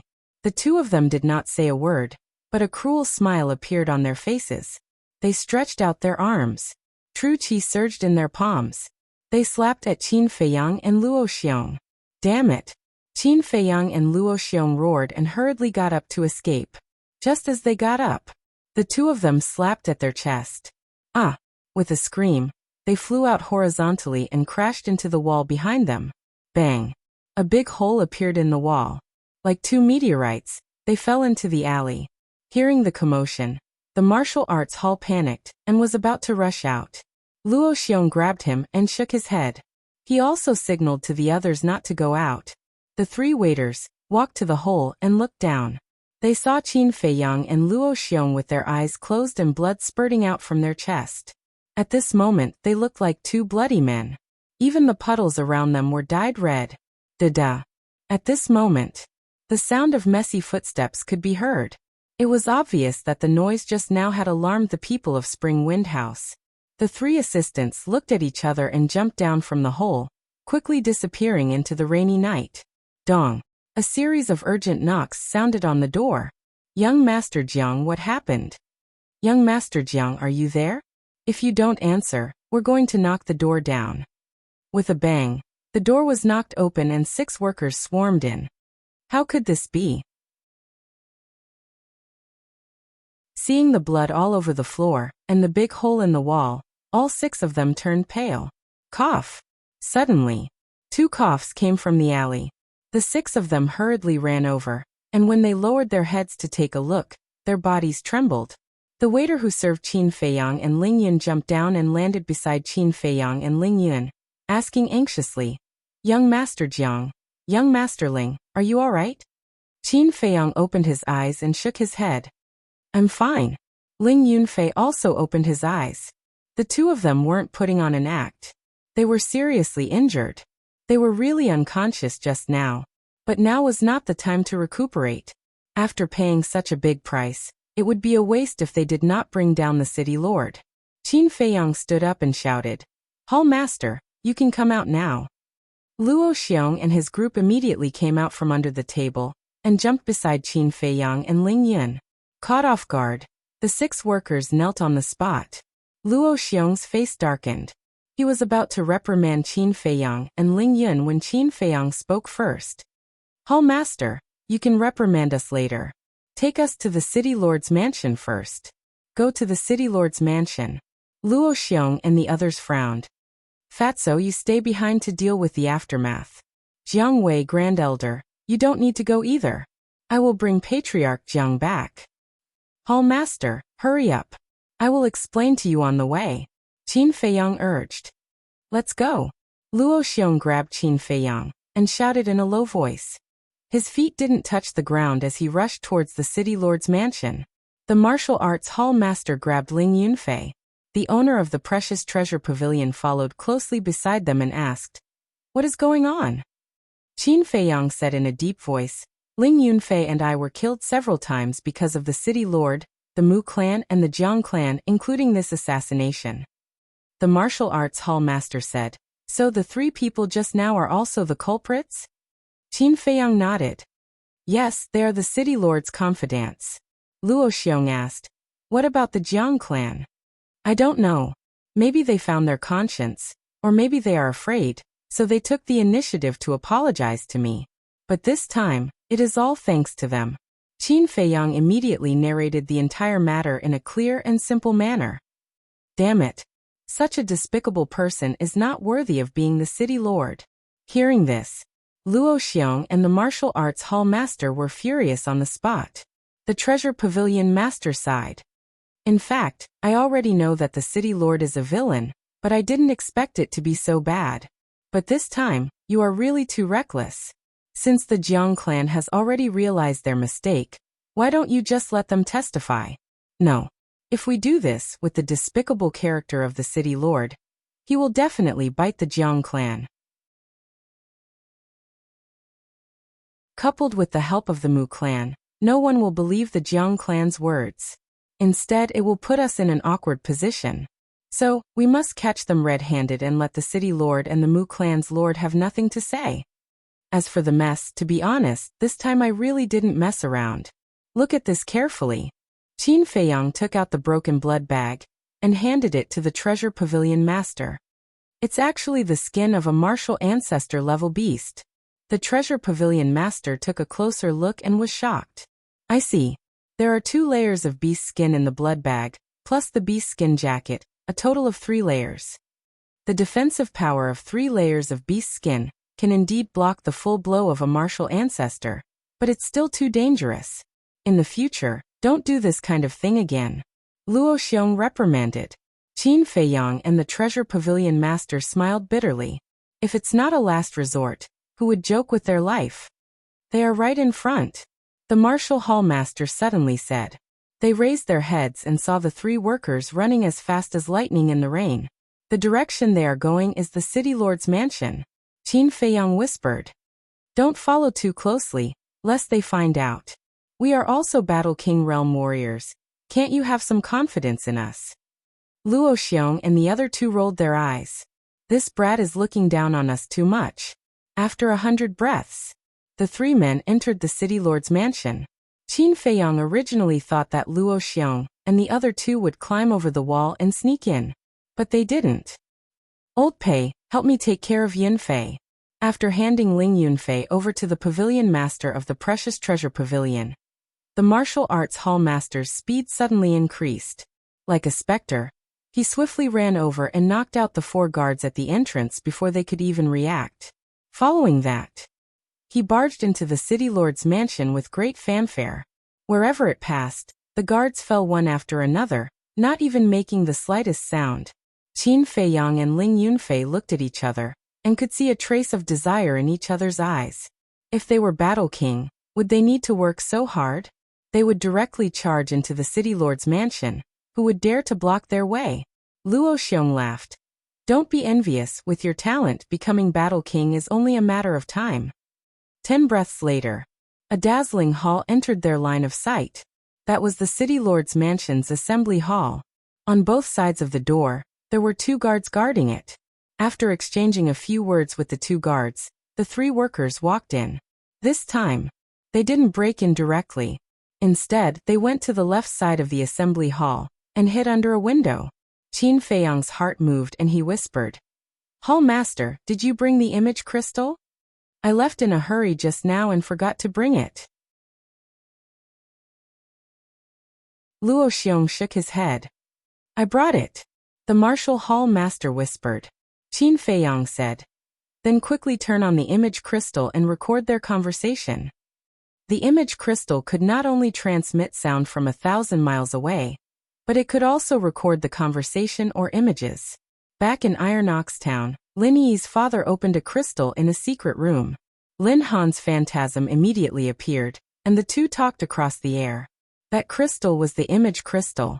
However, the image crystal was very expensive, and ordinary people couldn't afford it. Moreover, small cities like Black Bear City didn't sell it. If people here wanted it, they had to go to Yen City or Star Moon City to buy it. As for the Lin family in Iron Ox Town, it was naturally given by the Lin family in Yen City. In the assembly hall, the city lord sat on the main seat at the top. Mu clan head and Jiang clan head sat side by side below. The 3 men were kneeling in the center of the assembly hall at this moment. The city lord looked at the 3 and asked, "Did you kill them?" "Yes." The 3 nodded. "Are you sure?" The city lord frowned. "At that time, they didn't take any precautions at all.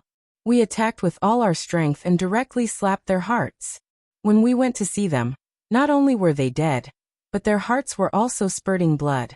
Their hearts must have been broken. So, we are sure that Jiang Haotian and Ling Yunfei are dead." The 3 of them vowed solemnly. "Haha. 2 little beasts, you really don't know what's good for you. How dare you go against this city lord? Don't you think about who is the emperor in Black Bear City? No one who offends me has a good end. You did a very good job. Go down and receive your reward." The city lord laughed again and again. He was so arrogant that he almost forgot himself. "Thank you, Lord." The 3 bowed and retreated. The Mu clan had also smiled and was very happy. The Jiang clan had frowned and got up. "City Lord, when Luo Xiong receives the news, I'm afraid he won't let it go." "So what? Even if they guessed that I did it, without evidence, would they dare to come to the city lord's mansion to make trouble? However, I really hope they can come and make trouble. Because in this way, I can report them to Yan Wang, saying that they gathered people to make trouble, slandered me, and despised the royal power. At that time, I'm afraid they will have to get out of Black Bear City." The city lord snorted. His face was full of contempt. But before his voice fell, a sneer came from outside the window next to him. "Lord, did you hear that? If we didn't hold back, we would have been bitten by him now. Ooh, get out of here."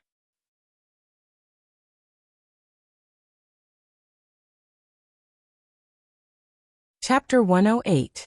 Bang! The window was broken. A figure fell in the hall. It's Qin Feiyang. He looked up at the city lord and laughed. "You're really forgetful. You can't even recognize my voice. How could this be? Why aren't you dead? The city lord and Mujia lord's eyes widened in disbelief. There's a hint of joy in Lord Zhang's eyes. But the next moment, his face was cold as he shouted, "You dare to come to my door, I'll kill you now." After that, he rushed towards Qin Feiyang with a murderous look. "Yes, kill him. Don't let him escape." The city lord and Mujia lord roared. But soon they were dumbfounded. When Lord Jiang rushed to Qin Feiyang, his murderous aura disappeared instantly. His face was full of apology. "Thank you for your forgiveness." That's right. He didn't want to kill Qin Feiyang. He just wanted to use this opportunity to shift his position. Because once he learns that he betrayed the city lord will definitely not let him go. So he had to leave in advance and stay away from the city lord. Qin Feiyang smiled and said, "Senior, you're being too polite. This junior has also done something wrong. Please forgive me for offending you." Hearing this, Lord Zhang's heart was even more ashamed, but there was a smile on his face.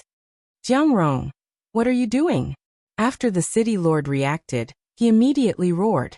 Lord Jiang turned around and looked at the city lord and Mujia lord. "What I'm doing, isn't it obvious? You dare to betray the city lord.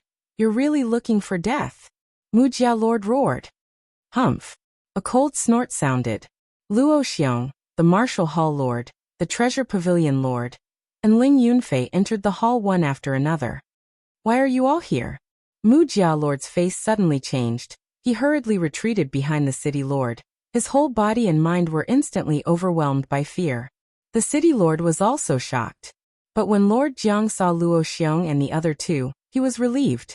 This time, he was not afraid of the city lord's revenge. A dignified city lord has actually repeatedly attacked two juniors. Do you still have any sense of shame? He actually wants to drive us out of Black Bear City. King Yin gave you the power to benefit the people, not to commit crimes. Do you really think that you are the emperor of Black Bear City and can cover the sky with one hand? Let me tell you, just based on what you said just now, it's enough to send you to hell. Luo Xiong roared, his eyes cold and piercing. The city lord's pupils shrank. The word emperor was a taboo in the Grand Qin Empire. Even the royal family did not dare to call themselves the emperor. This was because the emperor represented the authority of the emperor and was supreme. Claiming to be an emperor was the same as looking down on the authority of the emperor, and the 9 generations of his family would be exterminated.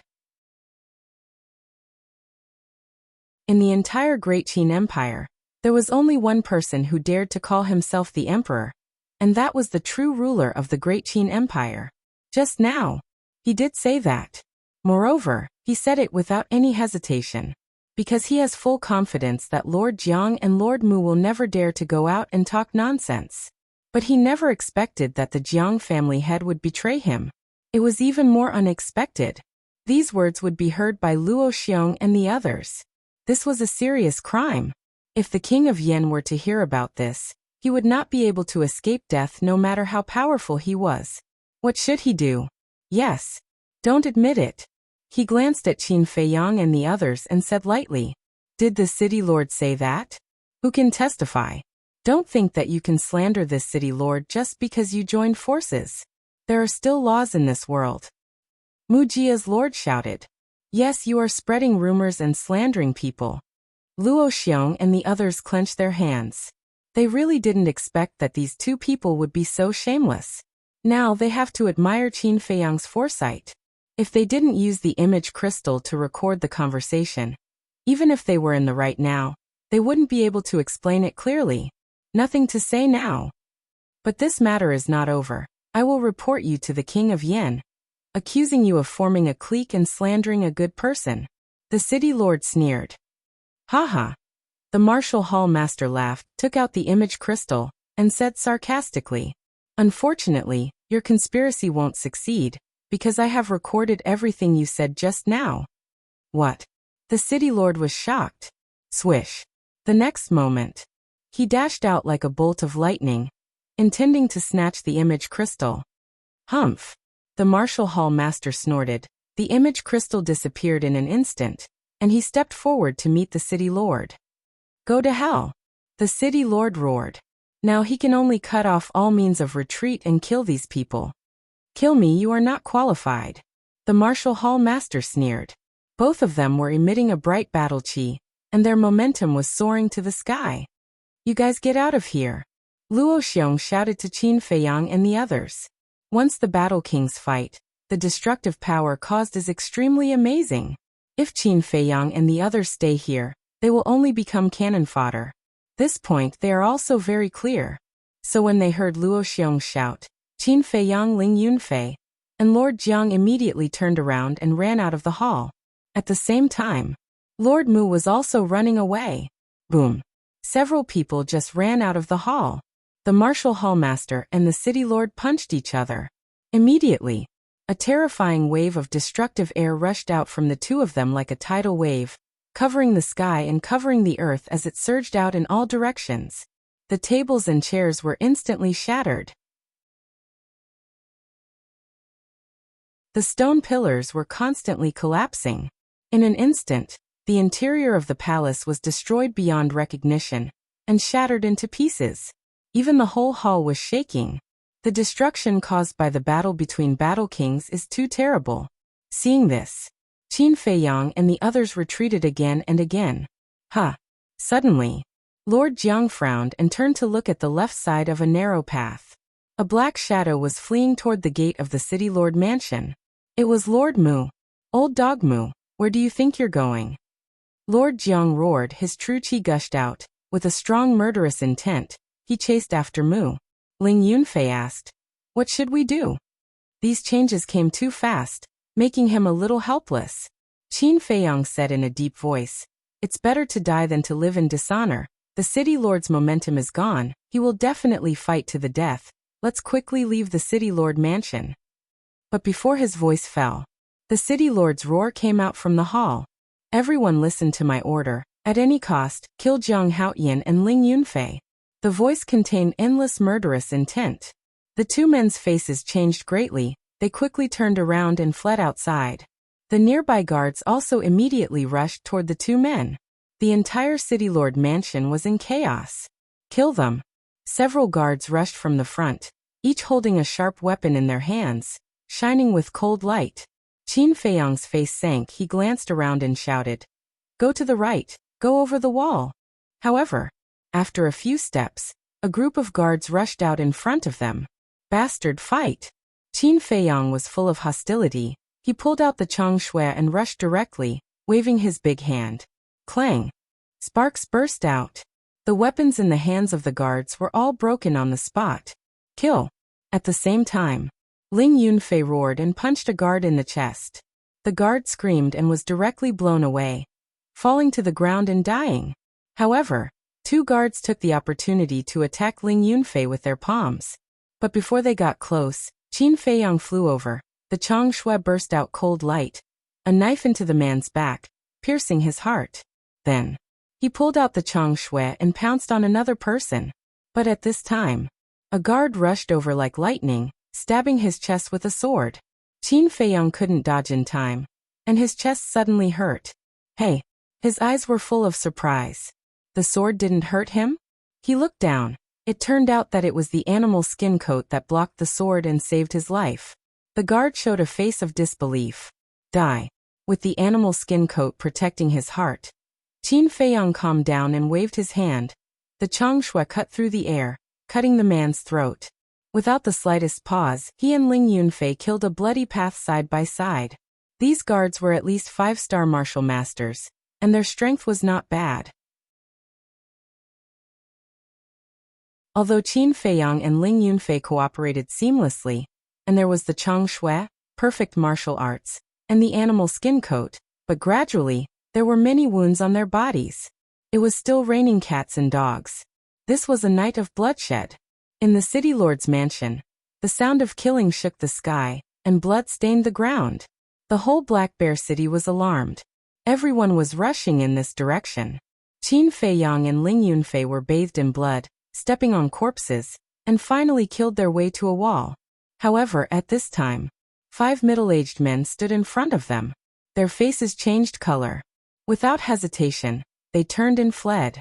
Because those 5 people were the ones who had assassinated and followed them before. They were all martial grandmasters.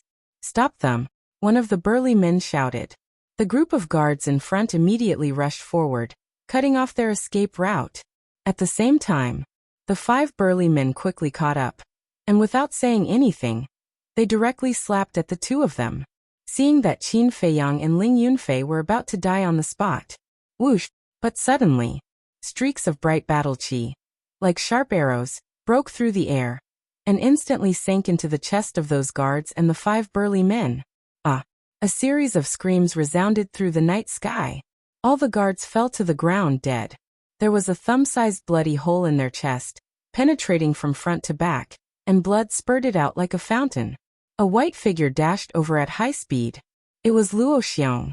His body was surrounded by battle qi, shining brightly, like a bright moon in the dark night. "Thank you, Palace Master," Qin Feiyang and Ling Yunfei said gratefully. If Luo Xiong had not arrived in time, they would have died. "It's good that you're fine." Seeing that the 2 of them were only injured, Luo Xiong also let out a sigh of relief. Qin Feiyang asked, "How is the city lord?" Luo Xiong said, "He will definitely die tonight, but there are still 2 battle kings hidden in the city lord's mansion. You should leave quickly. If you want to leave, you have to ask this old man first." At this time, a bone-chilling voice was heard. A black-clothed old man, like a shooting star, quickly entered the sight of the 3 of them. "Go quickly." Luo Xiong turned to look at the black-clothed old man, and shouted at Qin Feiyang and Ling Yunfei. The 2 of them quickly turned and rushed towards the city wall. "You want to leave? In your dreams."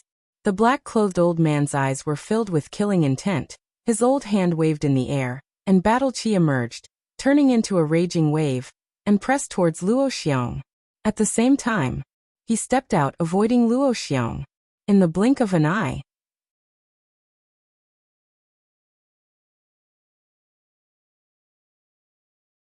Chapter 109. "Old thing, how dare you!" Luo Xiong was furious. He punched out. That battle qi dissipated on the spot. Following that, he turned around and turned into a ray of light, chasing after the 2 battle qi that shot towards Qin Feiyang and Luo Xiong. Cold moon. But at this moment, the old man in black shouted in a low voice. Behind him, a full moon rose slowly, as if it was condensed from ice, emitting a mighty aura. The rain in the sky, the water on the ground. It was all rapidly freezing at this moment. "Kill." The old man in black pointed at the sky. The cold moon trembled in the air and cut through the sky, whistling towards Luo Xiong. This aura, Qin Feiyang's body stiffened. This was a battle art. It was another supreme divine ability that surpassed martial arts. Only by stepping into the War King could one cultivate it. However, Luo Xiong's expression was extremely gloomy. If he continued to save Qin Feiyang and Luo Xiong, he would definitely be severely injured by the cold moon. But if he did not save them, the 2 of them would definitely die. Damn it! He cursed and did not retaliate. Instead, he continued to chase after the 2 battle qi. Qin Feiyang shouted, "Palace Master, I have a way, don't worry about us." "You have a way?" Luo Xiong was stunned. He made a prompt decision and turned around. If it were anyone else, he would definitely not believe them. But in his eyes, Qin Feiyang was a kid who could create miracles. Therefore, he trusted him unconditionally. Crash! Battle qi rushed out of his body like a torrent, like a huge waterfall, rushing up into the sky. In an instant, a gigantic fist appeared out of nowhere. It was like a mountain, releasing a shocking aura.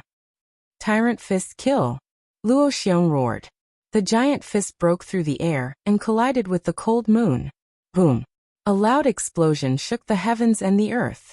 The giant fist and the cold moon exploded at the same time, illuminating the night sky like fireworks. Puff! Bang! Luo Xiong and the old man in black both spat out a mouthful of blood and retreated. At the same time, Qin Feiyang grabbed Ling Yunfei and entered the castle. Whoosh! The 2 streams of battle qi whizzed past the place where they had disappeared and hit the wall in front of them. The wall instantly collapsed. The few houses in front of them also suffered an unexpected calamity and were razed to the ground. Fortunately, the people in the house heard the commotion and came out. Otherwise, they would have died on the spot. The next moment, Qin Feiyang brought Ling Yunfei back to their original position. Looking at the ruins in front of them, their faces were filled with fear. The black-clothed old man had already stabilized his body. He sneered and said, "Luo Xiong, you can't even protect your disciples. What qualifications do you have to be the pill hall's hallmaster?" He thought that Qin Feiyang and Qin Haodong were already dead. But when he looked past Luo Xiong and saw Qin Feiyang, his old eyes suddenly filled with disbelief. How could this be? Not only was he not dead, he wasn't even injured? Whoosh. At this moment, Luo Xiong furiously attacked. Because he didn't need to look back. He only needed to see the reaction of the old man in black to know that Qin Feiyang and Qin Haodong were fine. And now, it was undoubtedly a good chance to counterattack. He took a big stride forward and dove down. His fist was covered with battle chi. Boom. A punch landed on the black-clothed old man's lower abdomen. Ayo. The black-clothed old man was sent flying on the spot. He bent his body and broke one small tree after another. He let out a beast-like howl. Finally, with a rumbling sound, he smashed a fake mountain and smashed into the ground. "Hurry up and leave!" Luo Xiong shouted without turning his head back. He took the opportunity to chase after them and rushed towards the fake mountain. Is this the strength of a warlord? Ling Yunfei clenched his fists tightly. Looking at Luo Xiong's back, his eyes were filled with desire. If it wasn't for that unforeseen event, I wouldn't just be a warlord now. I might even have stepped into the War Emperor realm. Qin Feiyang muttered secretly. He patted Ling Yunfei's shoulder and shouted, "What are you daydreaming about? Hurry up and leave." Ling Yunfei quivered. He hurriedly followed behind Qin Feiyang and ran out from the gap in the wall. "The city lord has ordered that we must kill them." Chase. At the back, a large group of guards chased after them. Mud splashed everywhere.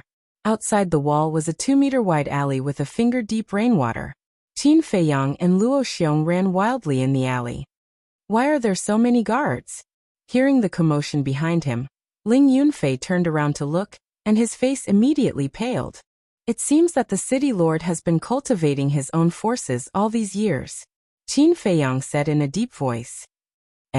It's Jiang Haotian. And Ling Yunfei. The streets around the city lord's mansion had already become a sea of people.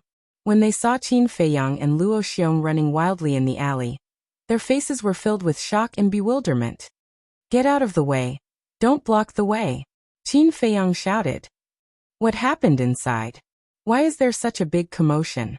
Everyone blocked the exit of the alley, asking questions at the same time. "What should we do?" Ling Yunfei said anxiously. Qin Feiyang looked up and shouted, "Go to the roof." The two of them suddenly stepped down, and with the help of the force, they jumped several meters high and landed steadily on the roof next to the city lord's mansion. The guards followed them and jumped up one by one. Qin Feiyang turned around and shouted, "This is a good chance, don't be soft." The two guards had just jumped up when they were kicked away by him on the spot. They crashed into the opposite wall and howled in pain. Ling Yunfei also turned around immediately, holding a dagger in his hand. Seeing a guard climbing up, he quickly ran over and stabbed him. The tip of the dagger sank into the guard's forehead. The guard screamed and fell down, dying on the spot. What the hell is going on? Seeing Qin Feiyang and Luo Xiong crazily killing the city lord's mansion's guards, the hearts of the people on the street were set off by stormy waves at this moment. Were the two of them crazy? Did they not know that they were seeking their own deaths? In just a dozen breaths, more than 20 guards had died under Qin Feiyang and Luo Xiong's hands. At this moment, many guards had already climbed up to the roofs and pounced towards Qin Feiyang and Luo Xiong's direction. "Retreat!" Qin Feiyang waved his hand, turned around and quickly ran away. After Ling Yunfei got rid of a guard, he quickly followed up. Some houses were high, some were low. However, the two of them were as agile as monkeys. Their speed was not affected at all. The group of guards behind them were also as anxious as shooting stars. They chased after them madly. The roof tiles kept breaking. Ling Yunfei said in a low voice, "We can't go on like this." Qin Feiyang's eyes flashed and said, "Feng Cheng and the others should have heard the commotion. They are running towards the Pill Palace." The two of them changed their direction. After running for a few steps, Ling Yunfei shouted, "Not good, there are two people chasing after us." Qin Feiyang glanced behind him. Indeed, there were two guards, one tall and one short, quickly approaching them. The short guard held a big iron bow in his hand and carried a quiver of arrows on his back. The weapon in the tall guard's hand was two big iron hooks that looked like eagle claws. The tip of the hooks shone with cold light. It was extremely terrifying. His heart sank. Black Bear City did not have any auxiliary martial techniques. The people who could catch up with them must be martial great masters. He did not expect that there would be so many martial great masters in the city lord's mansion. The tall guard sneered, "Let's see where you can escape to today." At the same time, the short guard pulled out two arrows with a backhand motion. Whoosh! The two arrows pierced through the sky like lightning and shot towards the back of Qin Feiyang and Luo Xiong's. "Be careful!" Qin Feiyang shouted in a low voice. The two of them stepped out at the same time. The two arrows brushed past their arms and broke a few roof tiles. They directly penetrated the wood of the roof. Chi-chi! Wisps of black smoke rose into the air. "What? It's poisonous!" Seeing this scene, Qin Feiyang and Luo Xiong's scalp exploded. The tip of the arrow was smeared with poison. "Go down!" Qin Feiyang shouted. The two of them jumped down and landed on the street. They quickly ran into an alley. The two guards also followed into the alley. The alley was connected in all directions. The four of them chased crazily inside. Because there were too many intersections, Qin Feiyang and Luo Xiong had a chance to catch their breath. A moment later, the two of them stopped in the middle of an intersection. Ling Yunfei looked at the alley on the left. His eyes lit up and said, "There's a garbage dump over there. Let's hide there." "Hide in the garbage dump?" Qin Feiyang was stunned and hurriedly shook his head. He could not do such a thing. He looked at the alley on the right. More than 10 meters away, there were a few baskets piled together. Inside the baskets, there was some waste paper. It was just that the waste paper had been dissolved by the rain. It looked a bit disgusting, but it was better than hiding in the garbage dump. Qin Feiyang ran over without hesitation. Ling Yunfei also quickly followed. As soon as the two of them hid, the two guards came to the middle of the intersection. Seeing Qin Feiyang and Luo Xiong run away, the tall guard shouted angrily, "Otherwise, there are too many intersections. We would have killed the two little bastards." The short guard's face was also livid. He pulled out an arrow and shot at the garbage dump over there. Then he pulled out another arrow and turned around to aim at the pile of baskets. "Damn it!" Qin Feiyang secretly shouted. "Don't shoot." Ling Yunfei prayed in his heart. Whoosh! However, the short guard finally shot the arrow. "Go!" Qin Feiyang shouted. The two of them lifted the baskets hard and ran to the other side without looking back. Seeing this, the short guard was overjoyed. He quickly pulled out two arrows and shot the arrows in one breath. The two arrows were like two poisonous snakes, shuttling rapidly in the rainstorm. With a puff, they sank into Qin Feiyang and Luo Xiong's shoulders. At that moment, blood splashed in the sky. "Take the antidote pill and play dead," Qin Feiyang shouted in a low voice.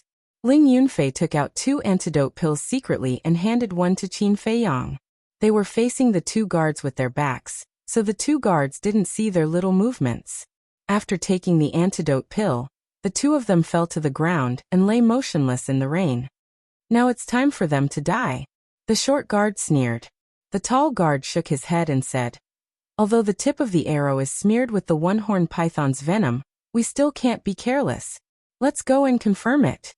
The short guard disdainfully said, "You think too much. They are only 5-star martial masters. The one-horned python's venom is enough to kill them instantly. No matter what, we have to confirm it," the tall guard said in a low voice. Okay, you have the final say." The short guard waved his hand and said. Subsequently, the two of them strode towards Qin Feiyang and Ling Yunfei. "What should we do?" Ling Yunfei asked in a low voice. Qin Feiyang thought for a while and said in a low voice, "Don't we also have the one-horned python's venom? We'll give them a taste of their own medicine. When they get close, will act according to the situation. Good idea. You're tuning in to the Li Mei's Wuxia Whispers YouTube channel. We're so grateful for your support, and don't forget to subscribe to join us on this incredible journey through captivating stories. Your generosity through donations truly makes a world of difference, as it's the primary source of revenue that allows me to expand and enhance this channel for you. Thank you from the bottom of my heart for being a part of this adventure.